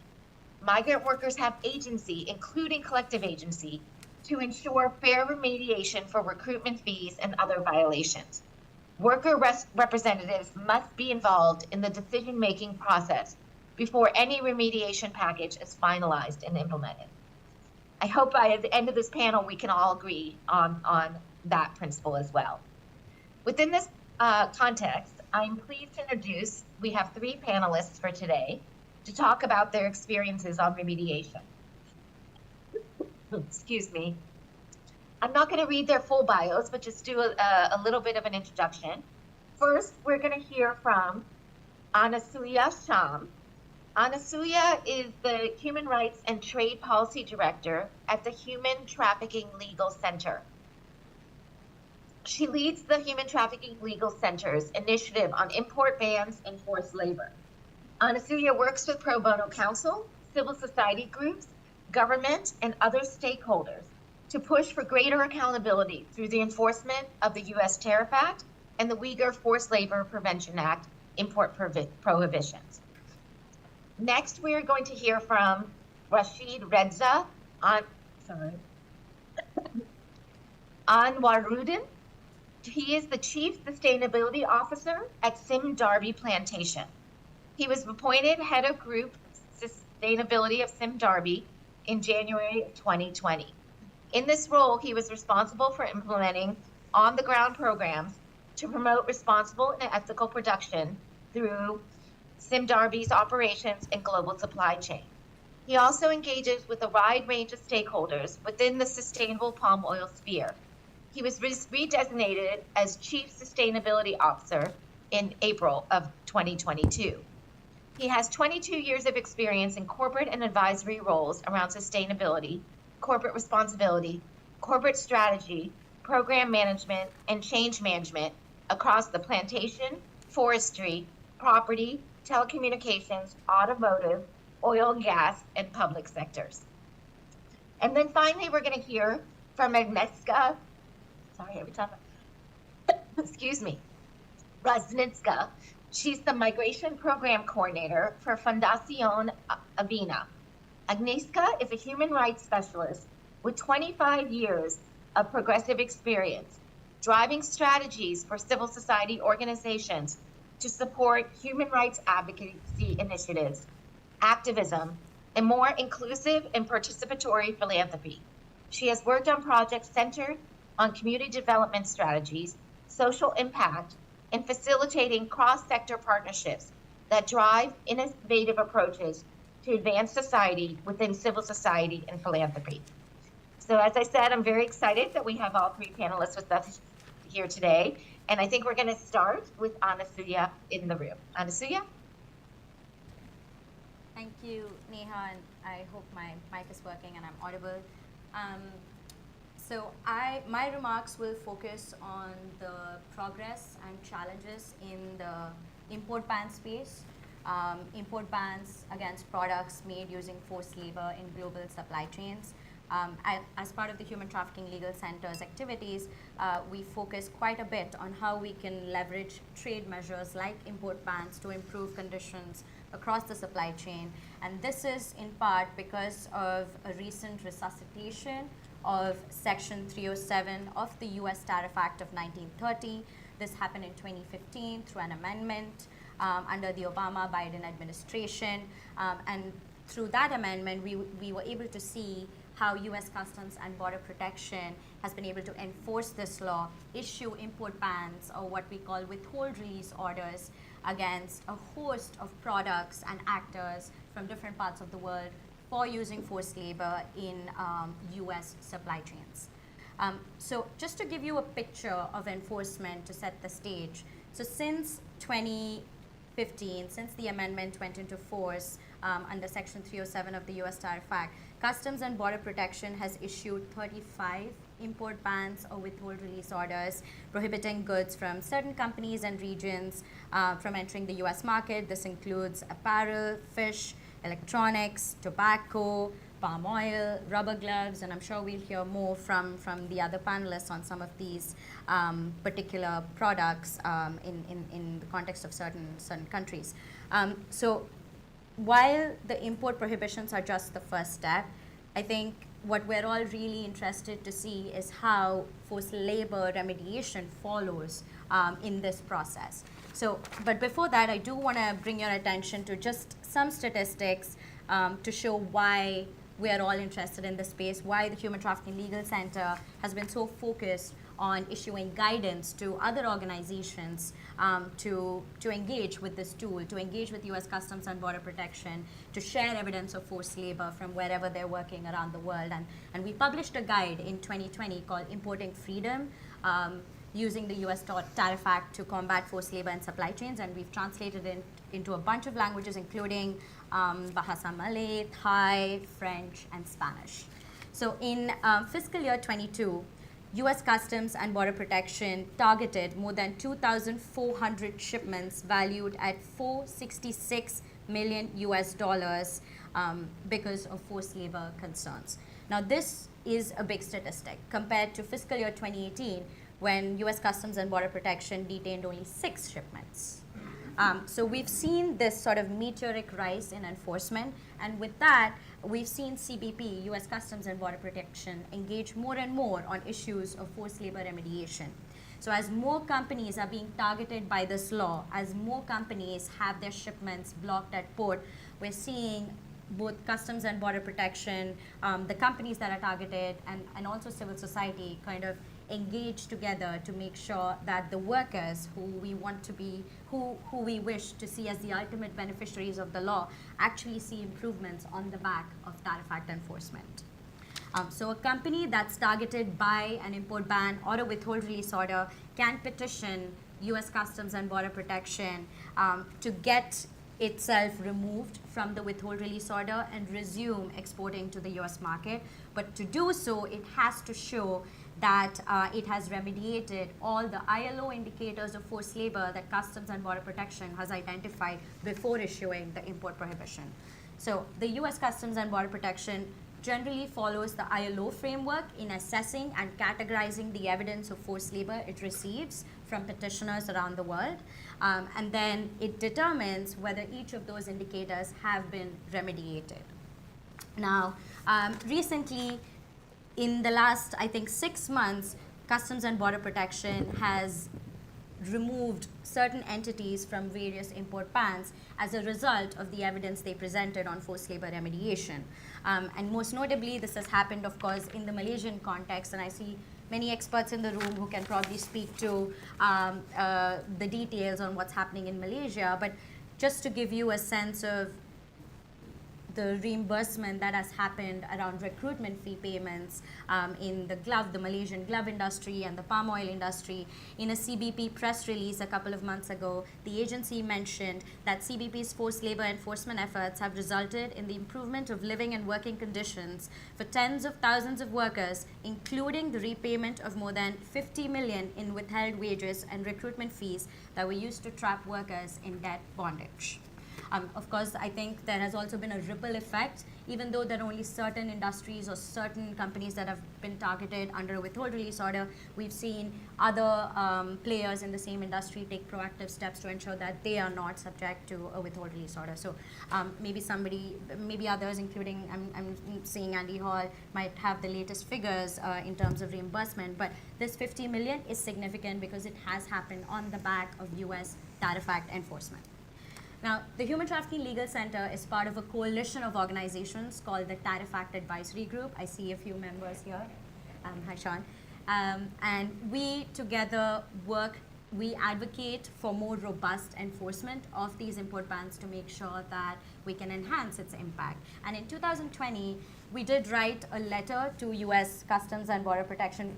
We write letters, we make recommendations on how forced labor enforcement can be done in a better way. And in 2020, we wrote a letter specifically on reimbursement of recruitment fee payments. And in 2020, I think that was the beginning of a slew of withhold release orders against gloves and palm oil in Malaysia. And we realized that all of the negotiations around reimbursements were taking place, and we were worried that maybe the numbers might be too narrow, that this exercise will be viewed in a really narrow way without taking into account the broader context of forced labor remediation and ultimately remedy to workers held in forced labor in those contexts. So in this letter, we made a few recommendations, and I just want to note a couple of them. The first one is that we urge the agency to to think of recruitment fees in a broader context. We urged the agency to also consider whether they can require the company that's been targeted by a withhold release order to pay liquidated damages along with the principal amount of the recruitment fees to account for all the incidental costs around recruitment when the workers first applied and paid these fees. Because what we realized is there was a sort of patchwork of recruitment fee payments flowing out to workers depending on nationality, depending on which corridors they used, and a host of other factors. So that was one of our recommendations based on similar provisions under a US law, the Fair Labor Standards Act. Another recommendation was that we urge the agency to look at the date from which these calculations are made, that this has to be a date certain in the past. It cannot be arbitrary, and ideally it should be from the time that company first started hiring migrant workers, foreign migrant workers. And then one big issue was that of staggered repayment. So in the beginning, we saw very staggered repayment plans, often spread across 2 or 3 years. And then we pushed the agency to make sure that these payments go out in lump sum and not as staggered repayments. So these were a few of our recommendations, and we continue advocating on many of these issues, especially at congressional hearings. The Human Trafficking Legal Center recently testified at a few hearings on forced labor issues, and we did raise these issues on forced labor remediation. In conclusion, and I know there's going to be robust discussion later on, I think I do want to end by saying that recruitment fees, in our perspective, is one of the most pervasive forms of exploitation in global supply chains. It is a gateway to more indebtedness and forced labor, but the reimbursement exercise of recruitment fees should not be seen in a vacuum. It should occur in a larger context of remediation, which is full payment of back wages and other earned compensation, reimbursement for costs incurred on the job, reimbursement for forced overtime, regularization of immigration status, among others. And it is our position, and this is going back to what Neha mentioned at the outset, workers and worker representatives and independent unions must be involved in the decision-making process, including the very design and implementation of the remediation packages that are finalized under the Tariff Act processes. And with that, I turn it back to Neha. Thank you so much, Anastasia. I love when panelists stick to their time. You guys are wonderful, and I know we had a planning call, so we're on it. Rashid, we're very excited to hear from you, and I think we all just owe Rashid a big thanks because I think it's like 3 o'clock in the morning.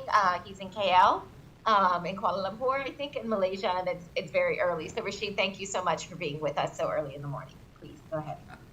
Thanks, Meha, and thanks to the IHRB for inviting us to share some of our experience around ethical recruitment and also the sort of experience that we've had in the past couple of years in implementing repayment of recruitment fees. So we'd just like to share our experience and some of the practical challenges that are happening on the ground with regards to implementing some of these things. So I mean, there's a few points that I wanted to get through today at the start of this session. The first one is essentially, I'll probably give a quick overview of ourselves and our operations, just to give a bit of context of where we are coming from. Then I'll touch a bit about the process that we did with regards to the reimbursement of the recruitment fees of our existing workers, and also some of our ex-workers as well. And also I'll touch a bit also about some of the enhancements that we've made to our ethical recruitment processes. So just to start, to just give you an overview and context to the people here today, Sime Darby Plantation, we are mainly a palm oil company. We operate across the entire value chain of palm oil, but the majority of our operations are in the upstream operations, which is essentially the estates and mills. And basically, if you just zoom down to our Malaysian operations, this is basically where the sort of risk of forced labor is highest, because in Malaysia itself, in total we have more than 20,000 workers in Malaysia, and at one point in time, up to 80% of the workers are migrant workers coming from more than 6 different nationalities. So that we actually have quite a significant amount of migrant workers who are working with us, and on an annual basis, we actually get in the thousands of workers coming in on an annual basis from these different corridors. So we actually previously already had a zero cost recruitment policy back in 2016, if I'm not mistaken. But what we found out was, when we conducted an assessment on our operations in Malaysia and interviews with workers a couple of years back, we found out that even with our policy and process back then, we found out that our workers were still paying certain amounts of costs. Certain amount of costs were still being incurred by the workers who came to work with us.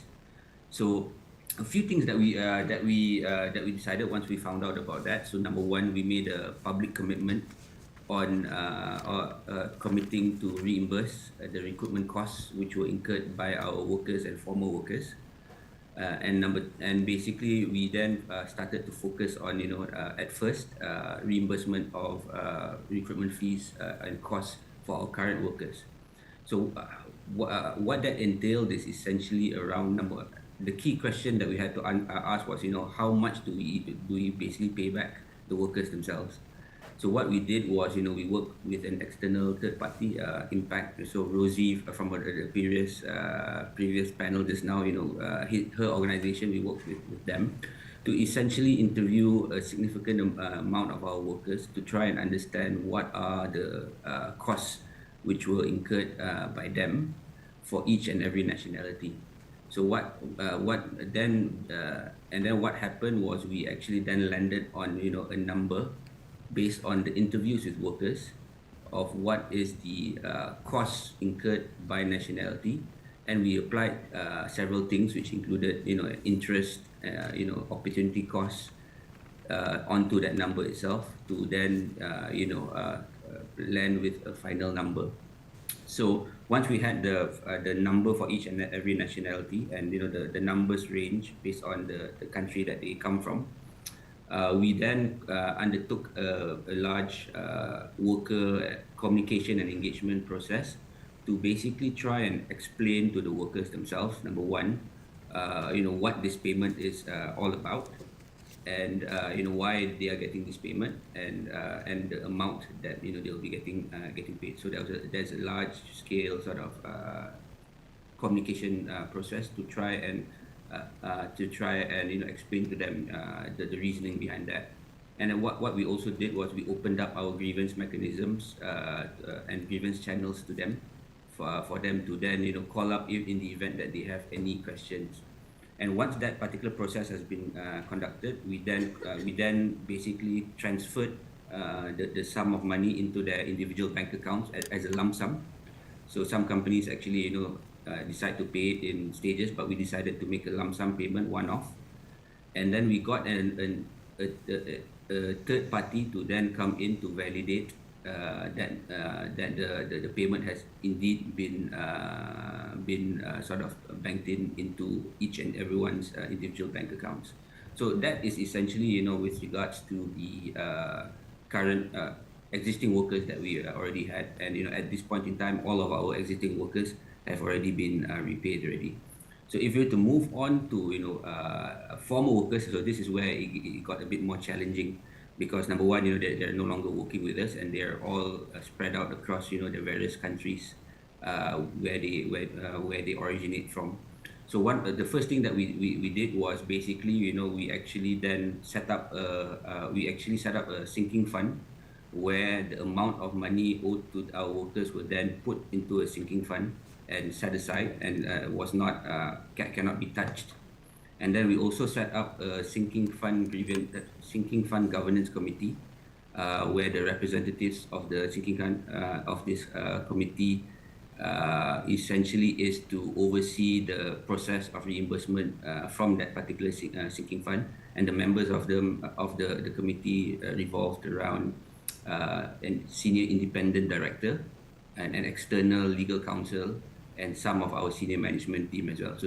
So they basically had oversight on this particular process of reimbursement.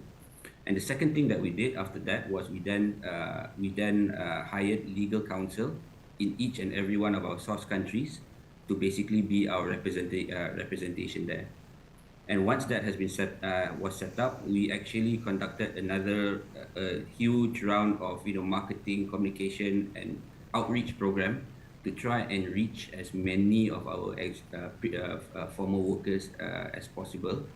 And the process is then, if they were a former Sime Darby plantation worker, they can then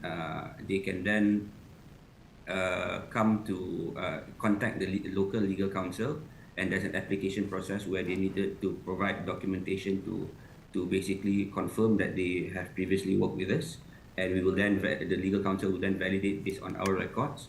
And once it's been validated, basically the funds will be transferred into their bank accounts as well. So this is basically. I forgot to give you the 1 minute warning. Sorry, Okay, sure. So I guess that the challenge with regards to that was essentially around trying to reach as many of our workers as possible, and also to validate that those people were indeed our workers.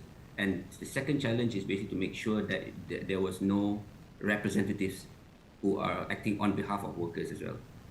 And the third one I wanted to quickly talk about was essentially around our ethical recruitment process, where previously we already had a previous version of our ethical recruitment process, and based on the experience that we've had, we actually looked at further enhancing it. We actually are working with Andy. I think he's in the hall now, to actually relook at how we can improve on our ethical recruitment process to minimize the risk of workers paying any fees or incurring any cost once they are selected to be hired by us. And this is basically I can go on and on about talking about this, but this is where a lot of work is currently being done on the ground to try and practically implement our zero recruitment policy. But I'll stop there for now, since Neha's given me the time warning. Thank you. And I think we'll have that. You left us with an important point, and so I think we'll be able to get into that in the Q&A. Next, we have Aneska. Please go ahead. And Aneska, I know you can't see me, so I can't give you warnings, but I'll interrupt you. I'm sorry. But thank you. You'll have plenty of time. Go ahead. Yeah, thank you, Neha. Just interrupt me and I'll stop. So I prepared some notes yesterday for this conference, and then when the event started, I started to scratching all my notes and writing new ideas, because I just found out that what I was going to say was already said by other people. But then I thought, this is incredible, because this only shows that we all have a common vision of the change that needs to happen, and we all are looking for the best way of achieving that transformation and that change. And I hope to contribute to this conversation from funders and philanthropy perspective, as we are not experts on repayment and remediation, but we do work with grantees. And I would like to share some of the experiences of some of our grantees on the ground, especially those working in Mexico. And I would like to take the opportunity also to send a message to other funders following this forum on the need to invest in labor rights, in the labor rights agenda, especially in the Global South and especially in Latin America. So Fundación Avina is a global organization rooted in the Global South that works through collaborative efforts to promote systemic change. We work as connectors, but also as investors by providing funding to diverse initiatives, mainly in Latin America. We currently are leading the Periplo project supported by the Walmart Foundation. of a group of civil society organizations working in Mexico that aims to contribute to the creation of a more equitable labor migration system in the agricultural supply chains. First thought I would like to share with you from our experience is that collaboration is hard. It's really hard, takes a lot of time and effort, but it's also necessary and it's urgent. And I would like to say this because I can see the potential in this room, and each time we shake hands, we know that we should collaborate more and be more proactive in the collaboration. So based on the information provided by Periplo partners, it's clear that the Mexican migrant workers face enormous obstacles in accessing repayment. And based on the information gathered from our partners on the ground, we haven't heard of a single case of repayment initiated proactively by an employer. And for a grievance to occur, the worker needs to go through a very complex process. The experience of our partners usually shows that the company will try to avoid the repayment, and the local context will make it harder for the worker to access the payment. A lot must happen before a worker receives his or her repayment.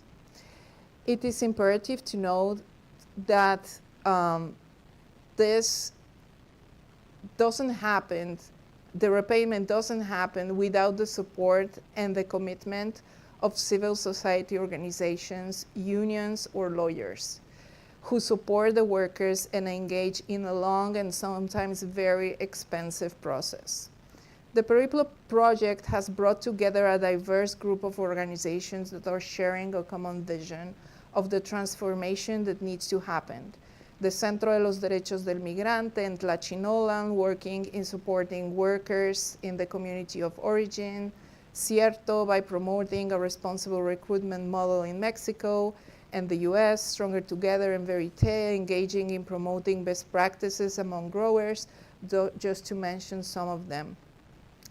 And through the work of these organizations, we know that there is an enormous power imbalance between Mexican agricultural workers and their employers and the intermediaries.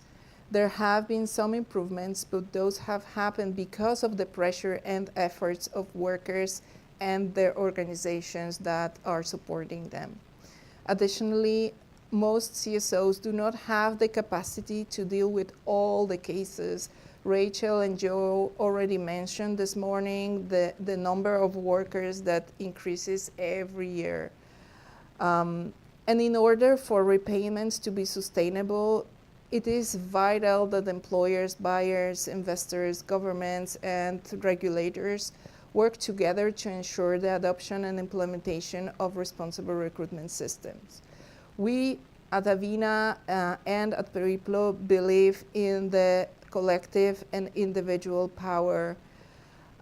We will support the efforts of civil society organizations accompanying migrant workers, and we see the need to keep investing in educating migrant workers, but also in educating and informing employers and promoting human rights due diligence perspective that includes the recruitment process and ensures accountability of agencies and companies. And also, there won't be a best practice approach without workers' participation. And second thought of this evening, ensuring workers' participation is very challenging, but is, again, needed and urgent. It was really exciting to see Maritza Perez Obando this morning and Gerardo Reyes participating in this event. And we need to keep supporting their participation and listen to their experiences. I counted yesterday at least 7 people that were working together in different countries, ensuring that Maritza could participate virtually today. So it takes a lot of effort. It can be done, and we need to keep doing it. And let's get one more minute, please. Thank you. Yeah. So Workers, rather than being passive recipients of payments, must be involved and included across all key stages of repayment process, including investigation, repayment calculation, verification, etc. They must be part of any solutions to any problem. Building community and building trust and power through information and effective participation is key. Lastly, and just to finish, through the Periplo project, we are promoting the adoption by companies of the human rights due diligence in line with the UN guiding principle on business and human rights. And just to share with you, we have started a community of practice on human rights due diligence in Mexico. They started to meet last year, and we hope to continue strengthening this ecosystem of diverse stakeholders in Mexico and keep promoting the collaboration among this group, collaboration with a purpose, and that is promoting an inclusive and effective dialogue, which we find key to achieve any success in the transformation that we are looking for. Thank you so much. Great, thank you so much. And so I have a number of follow-up questions, but in the interest of as much as we can do in this hybrid situation, having a dialogue, I'd like to just ask Bonnie in the room to maybe raise the first 3 questions from the audience, either virtual audience or the ones in the room that have come up. Bonnie, maybe we can take 3 questions at a time. I don't want to overwhelm, but I think more than one is probably a good idea. Okay, so we have a lot of very good questions. I think since we have time, it might be easier 2 by 2. They're thematically related. The first question is, well, we have one participant who's asking, are there scenarios where the U.S. forced labor import ban is not conducive to remediation? You know, and if this is the case, are there lessons that could be drawn to go into the draft EU proposal for a similar forced labor import ban? So what could Europe do better? That's the question. And then I know the last speaker spoke about migrant workers should be involved in the process of, the whole remediation. We have another participant asking, are there concrete examples where they're involved in all stages of the remediation process? The last 2 questions, I could raise it now, perhaps, or later? Okay, now. Is on the theme following up from the last session, which is about call sharing. So one question focused on, is it your impression that large-scale repayment is rare in the case of the withhold release orders? And if so, how do we push for repayment on a broader scale, as WROs will remain rare? And the second question, the second subpart, is call sharing again, following from our previous session on ethical recruitment. Do you think that buyers and brands should play their part in taking some of the burdens of remediation, rather than just leaving it to the suppliers? So, how would this look like? Thank you. Thank you so much. And I think that's Bonnie. I was told your name was Bonnie, so thank you yes. so much. Thank you. Why don't we start with Anasuya, because there were a few questions there related to the U.S. Tariff Act and WROs. And I know, Anasuya, I can't see you, but I know that you also through the tag, which we're members of, we've been also engaging on other due diligence models and other similar trade mechanisms like the Tariff Act outside of the United States. So those 2 questions that were sort of related to that. And then Agnieszka and Rashid, just to prepare you, Rashid, I think from your specific example, how you're dealing with some of the things that were raised and regarding workers specifically, and then the role of companies. And then Agnieszka, I think you heard the questions that were targeted towards you too. So why don't we go Anasuya, Agnieszka, and then Rashid. Go ahead. Great. And I think I might start with the first question that you posed to me, Bonnie, around whether WROs can be fit for purpose when it comes to remediation in all cases. In the case of state-imposed forced labor, I mean, we draw the differentiation there. But at least for the purposes of our discussion today, I think in most facility-specific or fishing vessel-specific or farm-specific WROs, there is potential to engage in meaningful forced labor remediation, provided we have inputs from civil society. Workers on the ground are able to independently monitor and verify the situation and verify their situation, and they are part of the very design of the forced labor remediation process. Now, this is something I forgot to mention during my remarks.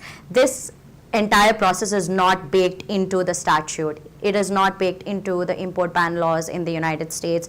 And I know that there's efforts by our partners in the EU to have a more remedy-focused instrument in the EU import ban or market placement mechanism, however you want to call it.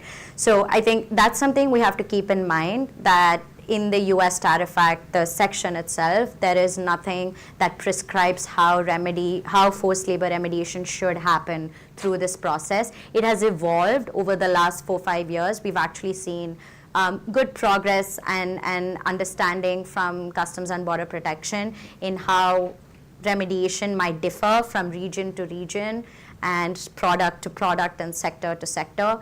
And it's part of our continuing advocacy push to ensure that there isn't an over-reliance on just one mechanism as a silver bullet. There isn't an over-reliance on just social auditing. There isn't an over-reliance on these corrective action plans. There isn't an over-reliance on companies making promises and then being able. There isn't an over-reliance on companies just coming out with more codes of conduct and plans for future implementation. So through this process, CBP has, at least in the past 3-4 years, been more discerning about requiring proofs of payment around recruitment fees, proofs of payment around back wages. So I think that is definitely some progress. And I think there was another question on whether large-scale repayments are rare in the WRO and import ban context. I think the Malaysian example will show that it has been happening en masse, and more than, as I noted earlier, more than 50 million at least in recruitment fee payments and back wages have gone out to workers through the WRO process. So hopefully we can only scale up from there. And then I don't know if I missed a question. I was trying to write down everything, but maybe Neha, back to you if you want to. Thank you. Yeah. Thank you, Anasita. And I must say, and it should be really interesting to hear your thoughts on this. I don't know why it's echoing all of a sudden. Are you guys hearing that too? Yes. Okay. Yeah, thanks, Meha. So I think.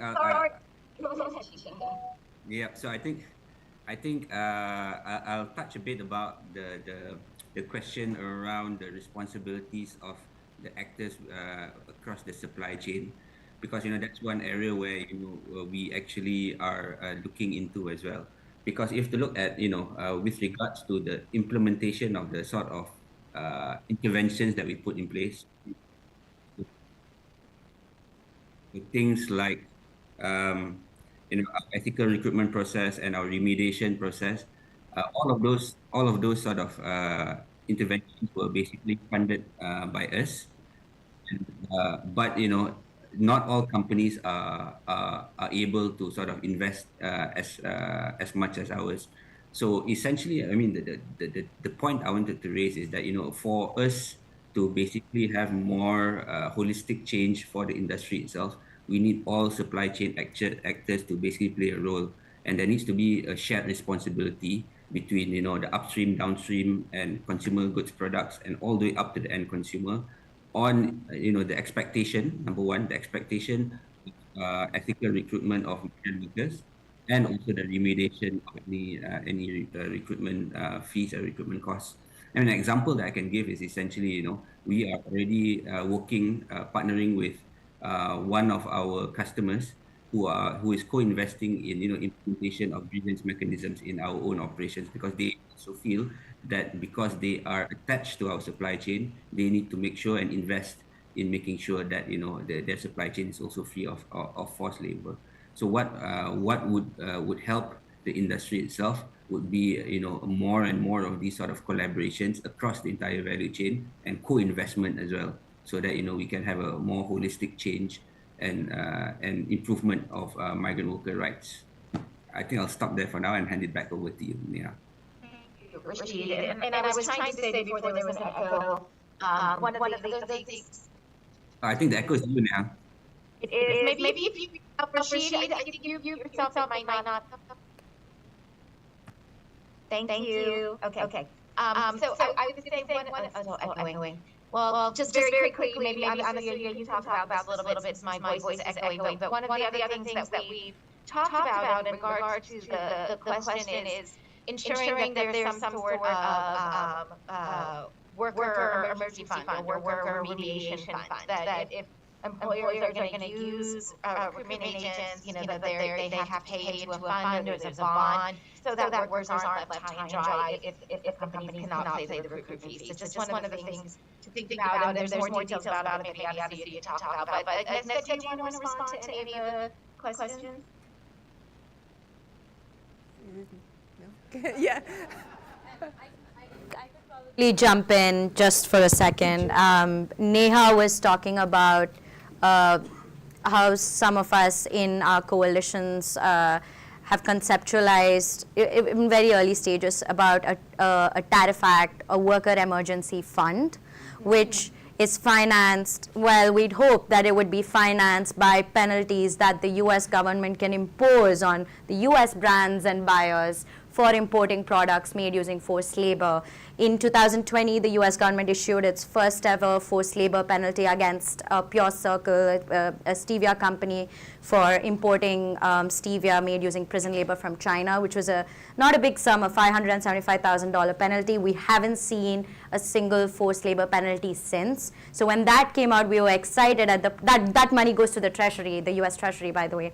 So when that came out, we were excited by the prospect of having that getting channeled into a worker emergency fund to offset some of the challenges that can come immediately once a WRO is issued. So I think probably that's what Neha was talking about. Yes, thank you, Anastasia. Nesta, do you want to go ahead? Yeah, thank you. So about the question of concrete examples, I was cheating actually and asking Rachel if she could provide concrete examples of cases of workers participating in the whole process. And yes, I mean, we've seen workers receive reimbursement through collective organizing and approaching the employer. And Rachel was sharing this with me by WhatsApp that when they organize, approach the employer and demand repayment, that's when it works. And when they don't get the repayment, they reach out asking for help, and usually they reach out to the Centro de los Derechos del Migrante or their organization. I'm sure Cierto has had some cases. So I would ask Rachel if you could share a concrete example with the room. Sure, and I think just generally in our experience, maybe with the mic. Hi, I'm sorry, just to interrupt. There's somebody who's close to wherever the Zoom is that's laughing and speaking, and so we can't, Rashid and I can't hear anything.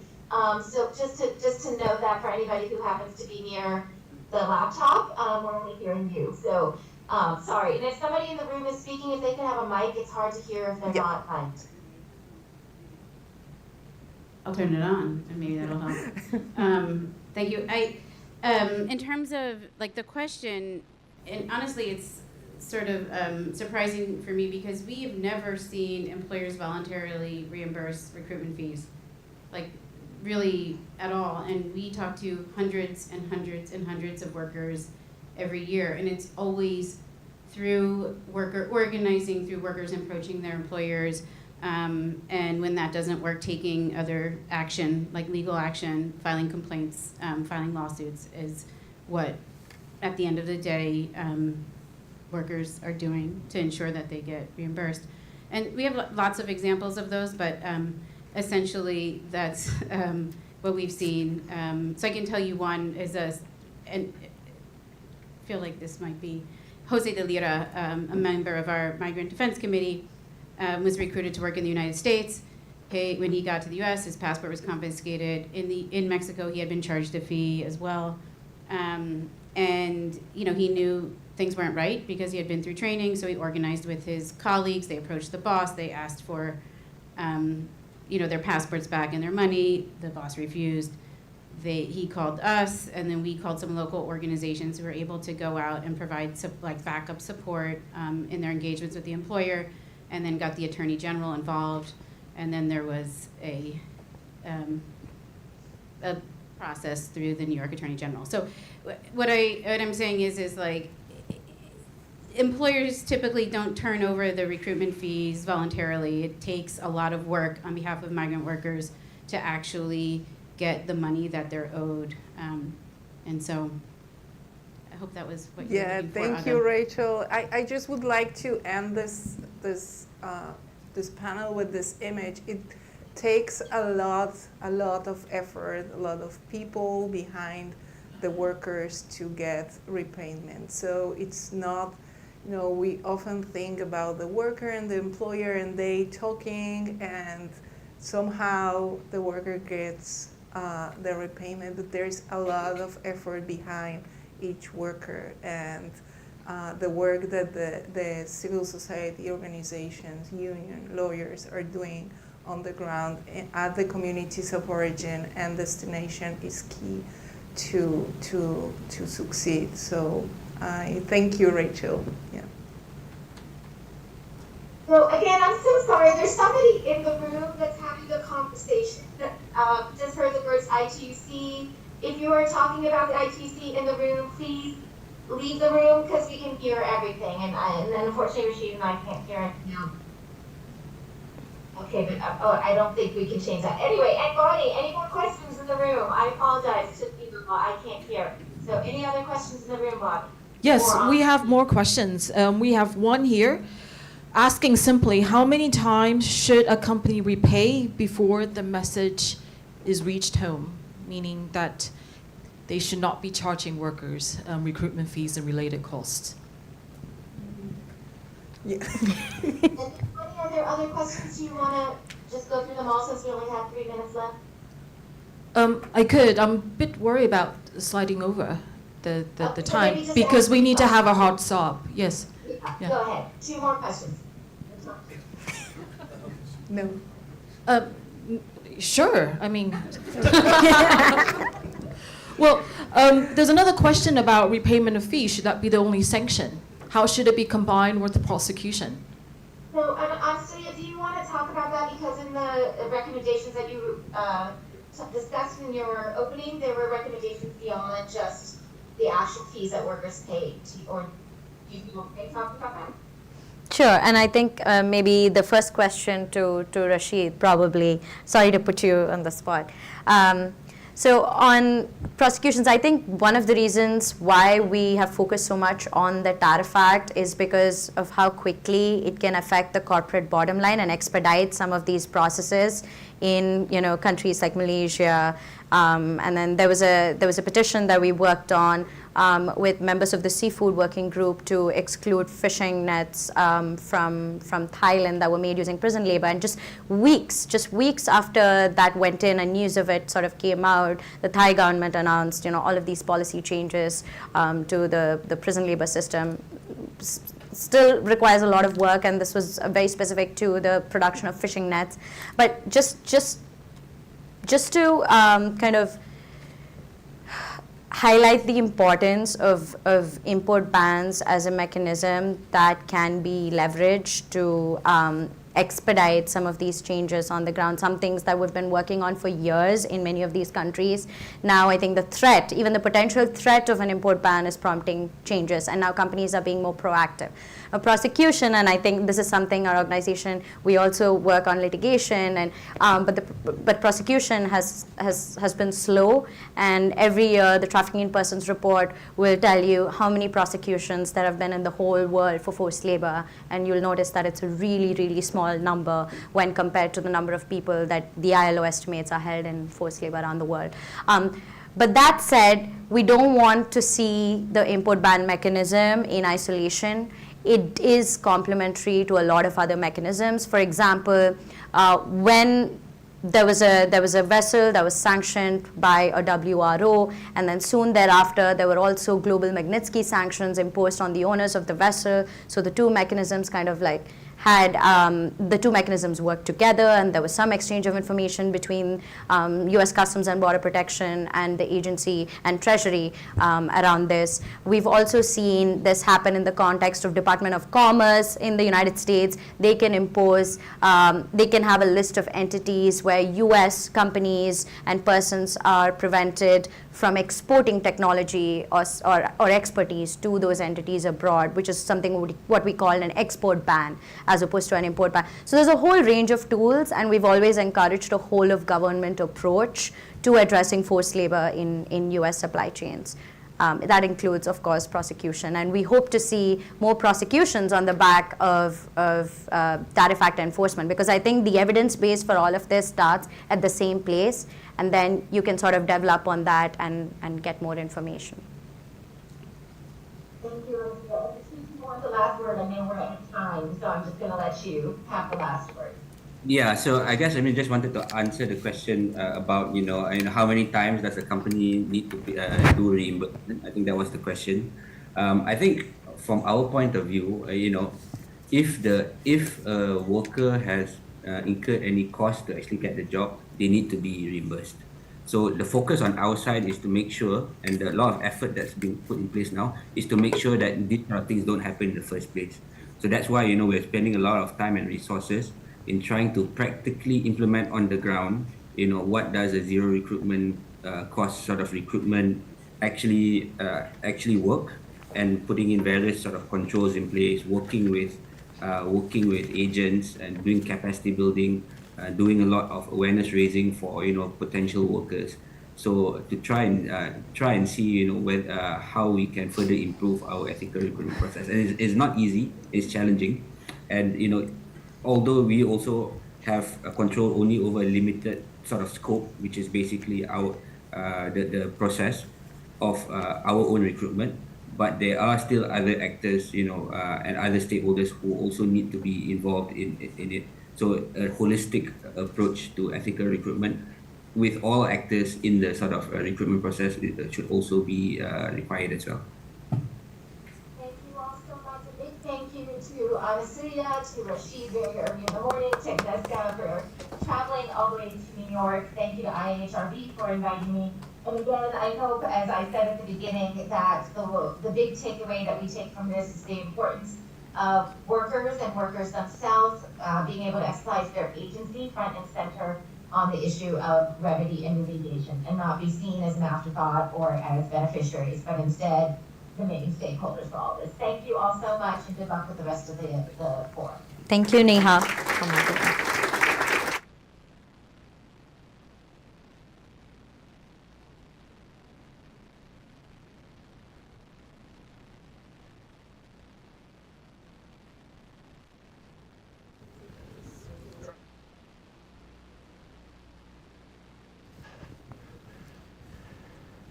Moving swiftly on, we don't spoil you with too many tea breaks, do we?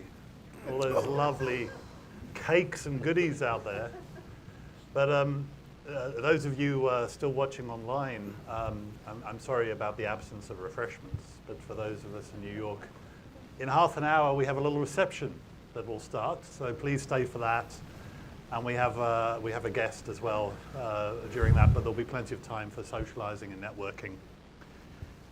Listen, I introduced myself earlier. I'm John Morrison. I'm the CEO of the Institute for Human Rights in Business, and it's a great pleasure to be with you all. It's been an amazing day. I think the Global Forum's come a long way. The caliber of the conversations, the integrity through which each person comes forward, and I think we really get to the complexity. I don't think anybody feels that we've made as much progress as we hoped to over the past 6 years, but I think we know what the issues are now, and small amounts of progress. And it's with that that I am very happy to be with Mahmoud Kutub, who is the Executive Director for Worker Welfare and Labour Rights for the Supreme Committee for the Delivery and Legacy of the Qatar 2022 World Cup. Now that's soccer for any Americans in the room. You're not allowed to pick the ball up, you kick it. And actually it's pretty popular in most parts of the world. And actually the American teams, your women's team's very good, by the way.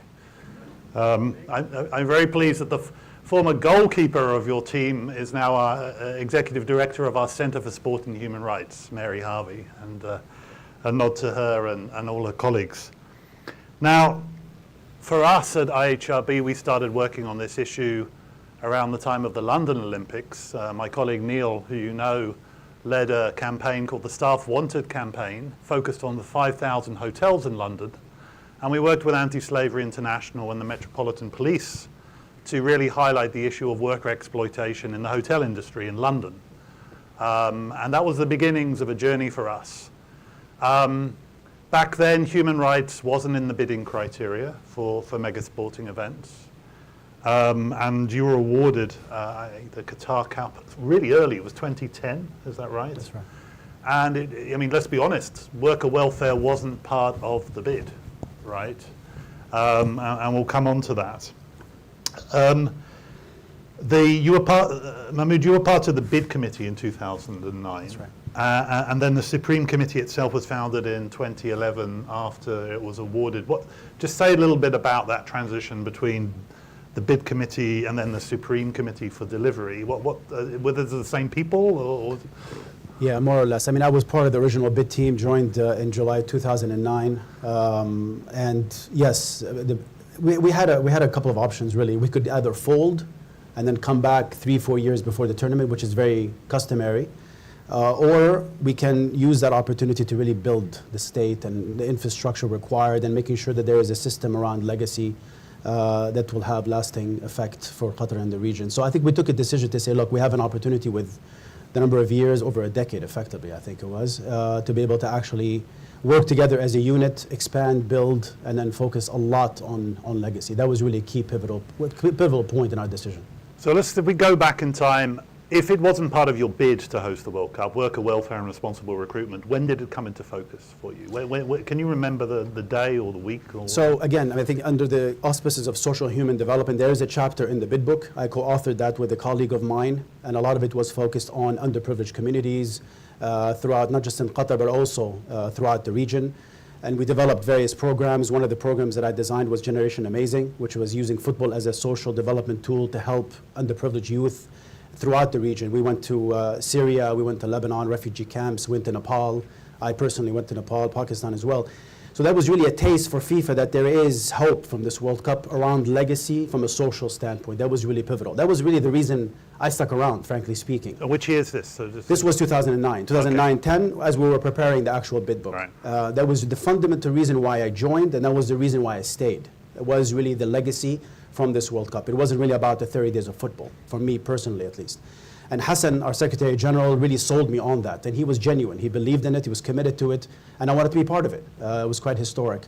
Workers' welfare came, or discussion around the challenge of workers' welfare came when we were developing our first 3-year strategy, which I led that effort. This was our 3-year strategic plan. And coupled with that was a legacy framework, a very comprehensive document that really explored how we can leverage on the World Cup to really expand on the QNV 2030. That's the Qatar National Vision 2030, which is built off of 4 pillars: economic development, social and human development, economic diversification, and environmental sustainability. And so we really built it on that, on the premise that we can be used as an accelerator of the QNV 2030 vision and the National Development Strategy goals. So you'll find it in our strategic plan as well as our legacy framework around 2011, 2012. Now, I'm right in thinking that worker fees are illegal under Qatari law. Correct. But, I mean, a lot of attention was turned to the kafala system that was, and to some extent still is, prevalent in Gulf countries, where the state essentially privatizes the recruitment system and families have quotas, etc. When did you really come to a realization that this was going to be a big risk, a big problem for you to manage? It was shortly after we won the bid. Well, I mean, one of the probably the most key major steps we took after winning was what we call the exploratory phase, which was really a brainstorming, I'd say over probably a good year to 2 years, where we engaged with civil society, non-governmental organizations, public, private sector, companies, the government, to try to understand what is working and what is not working. I mean, I think we recognize that we're building stadiums. So we needed to have systems in place. Now the question for us was, do we adopt the Qatar labor law, which existed? It was sound at the time, there's no doubt about that. Implementation or enforcement is obviously another issue, but as a law, it was solid, but there were gaps. And I think fundamentally for us, as we were engaged with civil society and all of them, and you name them, that were involved in this process, we found an opportunity to really create a robust monitoring and enforcement system. And that's where I think our system is quite unique. So I think fundamentally the standards that we rolled out in 2014, this was a key turning point in the labor rights landscape of Qatar for us as an organization to have these standards. And the standards were governed, and the operational element is through the 4-tier auditing system that really has become effectively the backbone of our standards and our system over the years, really. Now, I think the first time we first met, I can't remember when it was exactly, but it's probably about 6, 7, 8 years. It was a while ago. And I guess there was, we were like cats, you know, sort of, going around the room like this, circling. And it was the time that Sharon Barrow was General Secretary of the ITUC. Right. She called Qatar a slave state, I believe. I remember her saying that. And there really was a lot of distrust, I would say. How well received, I mean, trade unions are not allowed to organize in Qatar, but you did it, you made it possible for BWI to do inspections. Yeah. How did you create space for civil society and trade unions within Qatar, where then that's not traditionally part of the way things are done there? Yeah, I mean, I think. Why is it important? Why did you think it was important? It's essential. I mean, I say this to others that you know ask us for advice now. When you look at the region and the global landscape, you know, what did you do right, what did you not do right, and so on. But I think collaboration from the beginning, I think it was really the essence of our program. Transparency through our public reporting, but collaboration with key stakeholders, partners, has been absolutely essential. I think we can't turn a blind eye to the fact that the success we've achieved, despite the challenges that existed, I think is really, collaboration is at the heart. You know, BWI, as you mentioned, John, they played a key role. Can you imagine for a minute at that time having again, it's Qatar, trade unions, as you mentioned, they can't operate. And for us to actually engage in a collaboration and sign an MOU with the biggest construction trade union in the world, to give them access effectively, right? I mean, they had open access to all of our stadiums. They could meet with the workers, they can find out what's good, what's not, what's working, what's not, and so on, and help us effectively improve on those conditions. I mean, it's really quite historic, I think, at the time, and this was in 2016 that we signed the collaboration. Me and the late Jin Suk Lee were co-chair. She was my co-chair in this particular group, and it was a joint working group made up of both SC members of the SC organization, as well as trade unions from BWI's affiliates all over the world. And we've published annual reports since, really sort of sharing what has worked, what hasn't worked, and all those challenges.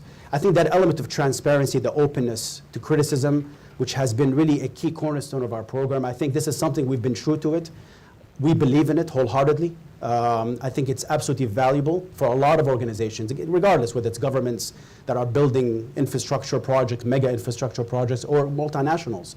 I think you need to be able to operate outside of your comfort zone, get those in to give you an independent review of what's really working, what's not working. I mean, you mentioned Jin Suk, who I think many of us miss, and it's quite sad to look back. And also Professor John Ruggie, who authored the UN Guiding Principles, who did that report for FIFA back in 2015, 2016, that maybe didn't set the roadmap for you, but has certainly set the roadmap for FIFA events subsequent. Tell me, a bit about how, once you'd identified responsible recruitment as a salient issue for you, how, and I believe there were about 30,000 construction workers at peak. At peak. That's right. How did what were the key issues that you identified, and how did you prioritize which ones to address? Right. So I think first and foremost, John, knowledge is important. I think one has to really understand the crux of the issue fundamentally, right? We talk about it, but how much of it do we really know? Have we spoken? Have we engaged with workers to understand exactly what they've went through to get a better life for themselves and their families overseas? And I think part of because of our system and our auditing system, which as I mentioned, it's 4-tiered. One is the contractors are obligated to audit themselves and their supply chain. This is mandatory per our compliance, per our workers' welfare standards. And they're held liable if they do not, by the way. There's penalties associated with that. Then we would go in as the Supreme Committee and we carry out 100% audit of the supply chain on a quarterly basis. Just to give you some context, we've put in about 150,000 hours of audits and inspections since 2016. Quite extensive. We have legs on the ground day in, day out. And then you have Impact, our external monitor. We've had a lovely relationship with Rosie. She's been tremendous, her and her team, healthy tension. And again, in her, it is a healthy tension, no doubt. I mean, I love Rosie to death. And really, and it's been a tremendous collaboration. That's another element of a collaboration, as I believe is pivotal, is having that external monitor with you as part of your due diligence program. So they would come in, of course, and they would do ad hoc randomized audits. They can't really do as much as we do, but they go in, there's a deep dive that they were able to do. Throughout that process, John, we're able to really discover the issues of recruitment fees. It doesn't really take much to realize through the audit, but more importantly, through the workers' experience and the engagement that we have with workers through the interview process. We spend a lot of time speaking to workers, eating with them, spending time trying to understand the challenges, what they faced. Then that issue really comes to the surface and you realize how significant it is. Is it the most important issue? It's one of the most important issues. Because what are the others? Look, living conditions were obviously very important. When we set out on this journey in I would say probably 2014, before we started construction, accommodations in Qatar needed some improvement. And our standards has a huge emphasis on decent living conditions. They're very specific, what we're expecting from companies. And it includes much more than just room and board. We're talking about access to a gym, access to Wi-Fi, green space, recreational space. It's very, very stringent.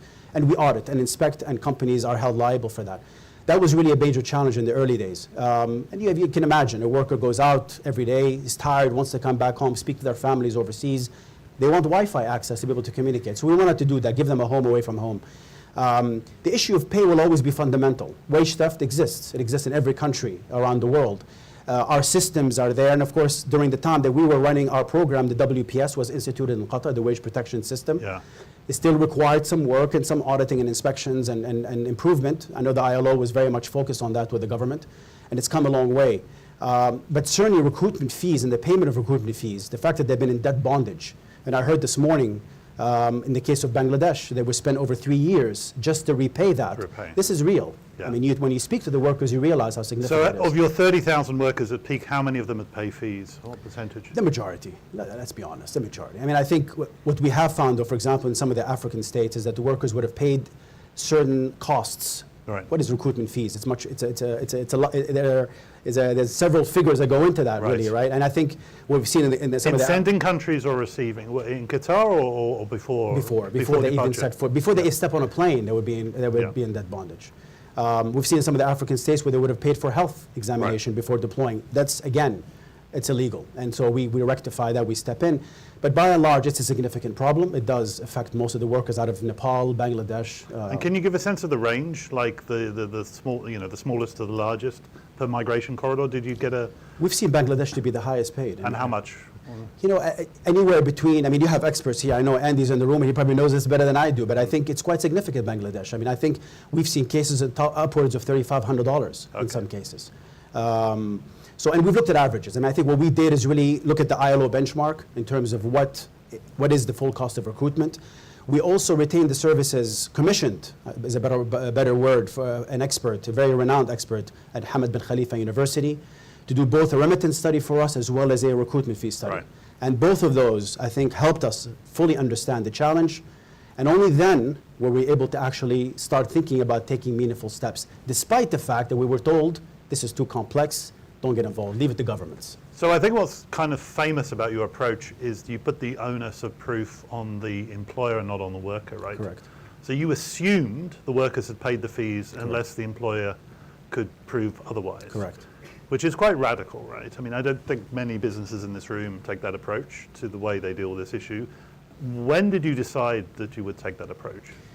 I think once we realized there is a significant problem, and again, money back in the pockets of workers means something. Prevention is always better than, obviously, remediation is important, but you really want to work towards prevention, and there's no doubt this is something that all of us believe in that. I think in early 2017, John, one of the things, there were twofold, actually, two steps that were taken. One was managing the supply chain. That was key. Understanding exactly who's on your site, not just main contractors, I mean the tier 2s and the tier 3s at the time, which we had. We actually worked through that supply chain management strategy to eliminate even the tier 3s, right, over the years, which was significant, by the way. You mandated that? You said no tier 3? Well, no, we didn't mandate. By having access to those firms meant that we can actually institute certain systems or requirements on the main contractors to audit and inspect, otherwise they will be penalized. Right. From their perspective, they want the easy way out. So it was easy to say, get rid of tier 3s, let's minimize the effort that we have to do. It was really, we went from a model of about 55% main contractors, the rest on tier 2s, so then the main contractor, the sort of pendulum shifted. So 2017, supply chain management, we had access to every subcontractor before they deploy, so we could vet them, basically. We had to give the green light for the subcontractors to be deployed. That was a major step in us as workers' welfare, that is, managing the supply chain. And the second step, as you mentioned, John, was really putting the onus or the burden of proof on the employer, not the employee. We stopped asking the employees, frankly speaking. I mean, it was really bound to the employer. You didn't try and evidence what the employees were saying. You just took it as... You're effectively guilty until you prove to me you're innocent. Right. Right? And you have to disclose. Yeah. And this is how the process, or at least the negotiation began in early 2017. And of course, the process took months of negotiation, of conversation with them, to try to educate them, to raise their awareness. There is an element, often, we seem to think that businesses are just corrupt and they're just basically out to make a buck at the expense of the workers. But there is ignorance, right, in the supply chain. This is quite evident, by the way. And what you find, particularly in my role, when I'm sitting with MDs, managing directors, or C-level, they really have no idea. They genuinely don't have any idea of what it takes to actually hire and the process of hiring and the recruitment. So for us, we took it as an opportunity to educate, raise awareness, and then break the news to them that you're going to have to cough up. And how did they react? They were delighted when you told them that. They were, there was a lot of jaws dropped in the room. I mean, there was a shock, I have to admit. There was a shock. From a lot Did of any try legal action or breach of contract? They did not. Did you have a contractual basis to do this? We had a contractual basis not to deploy them on the site, yes. We could have prevented them from deploying. On what grounds? On the grounds that they're in violation of the standards. And the standards it was very clear in the standards. And the law is very clear that you cannot charge workers any recruitment fees. And how did the Qatari government react to you enforcing the law? I mean, Qatari government was very supportive. I mean, I think they've fully understood what we've done and the process that we've undertaken. The companies, more importantly, John, I think this was a collaborative notion. I mean, there's a notion that perhaps we actually imposed this strategy on them. It wasn't the truth at all. They actually signed up for this. They understood the value of doing this. They wanted to right the wrong, and they committed to doing it. And I think we didn't want to put them out of business. So, and often you'd hear in the construction sector, we're basically, our margins are very thin. We're losing money, which I never really understood, and I still don't understand it. Why are you in this business if you're losing money? But anyway, they always say that. The construction sector is a rough sector. I think many of you must have heard about this. But I think we've tried to alleviate that risk by effectively putting them on a payment plan, right? All right. 2 years, 3 years to repay that loan to the workers. So it was material to them, these amounts of money? Yeah. And did any of them have evidence that the workers hadn't paid? Were any of them able to meet your challenge and say, here we are, we've documented? No. There wasn't a single one that said, here we go. No. No. So everyone had to pay, in effect. They may have had an element of what it costs, whether it's a health examination or whether government fees, but as a full cost of recruitment, no, they were not unable to do so. In fact, some of them thought that by hiring a recruitment agency, which costs roughly $200, by the way, that they did their job. No, we actually did ethical. We committed to an ethical recruitment process. We have an agent. Okay, was the agent licensed? That's another trait. And in many cases, there were unlicensed agents that we had to And deal it was the with. contractors you were charging, not The the employers, second tier, correct. the employers, not the recruiters. How many of them were able to get the money back off second tier or Well, recruiters? to be fair, just to clarify the point, if there is within the contracts between the employers and the brokers or the Yeah. recruitment agents clauses regarding ethical recruitment, Yeah. then they can get them on breach of contract, and this has happened by the way. That has happened, okay. Well, the World Cup's over. England didn't win. My apologies. Unfortunately. What can I say? Yeah. The U.S. didn't win.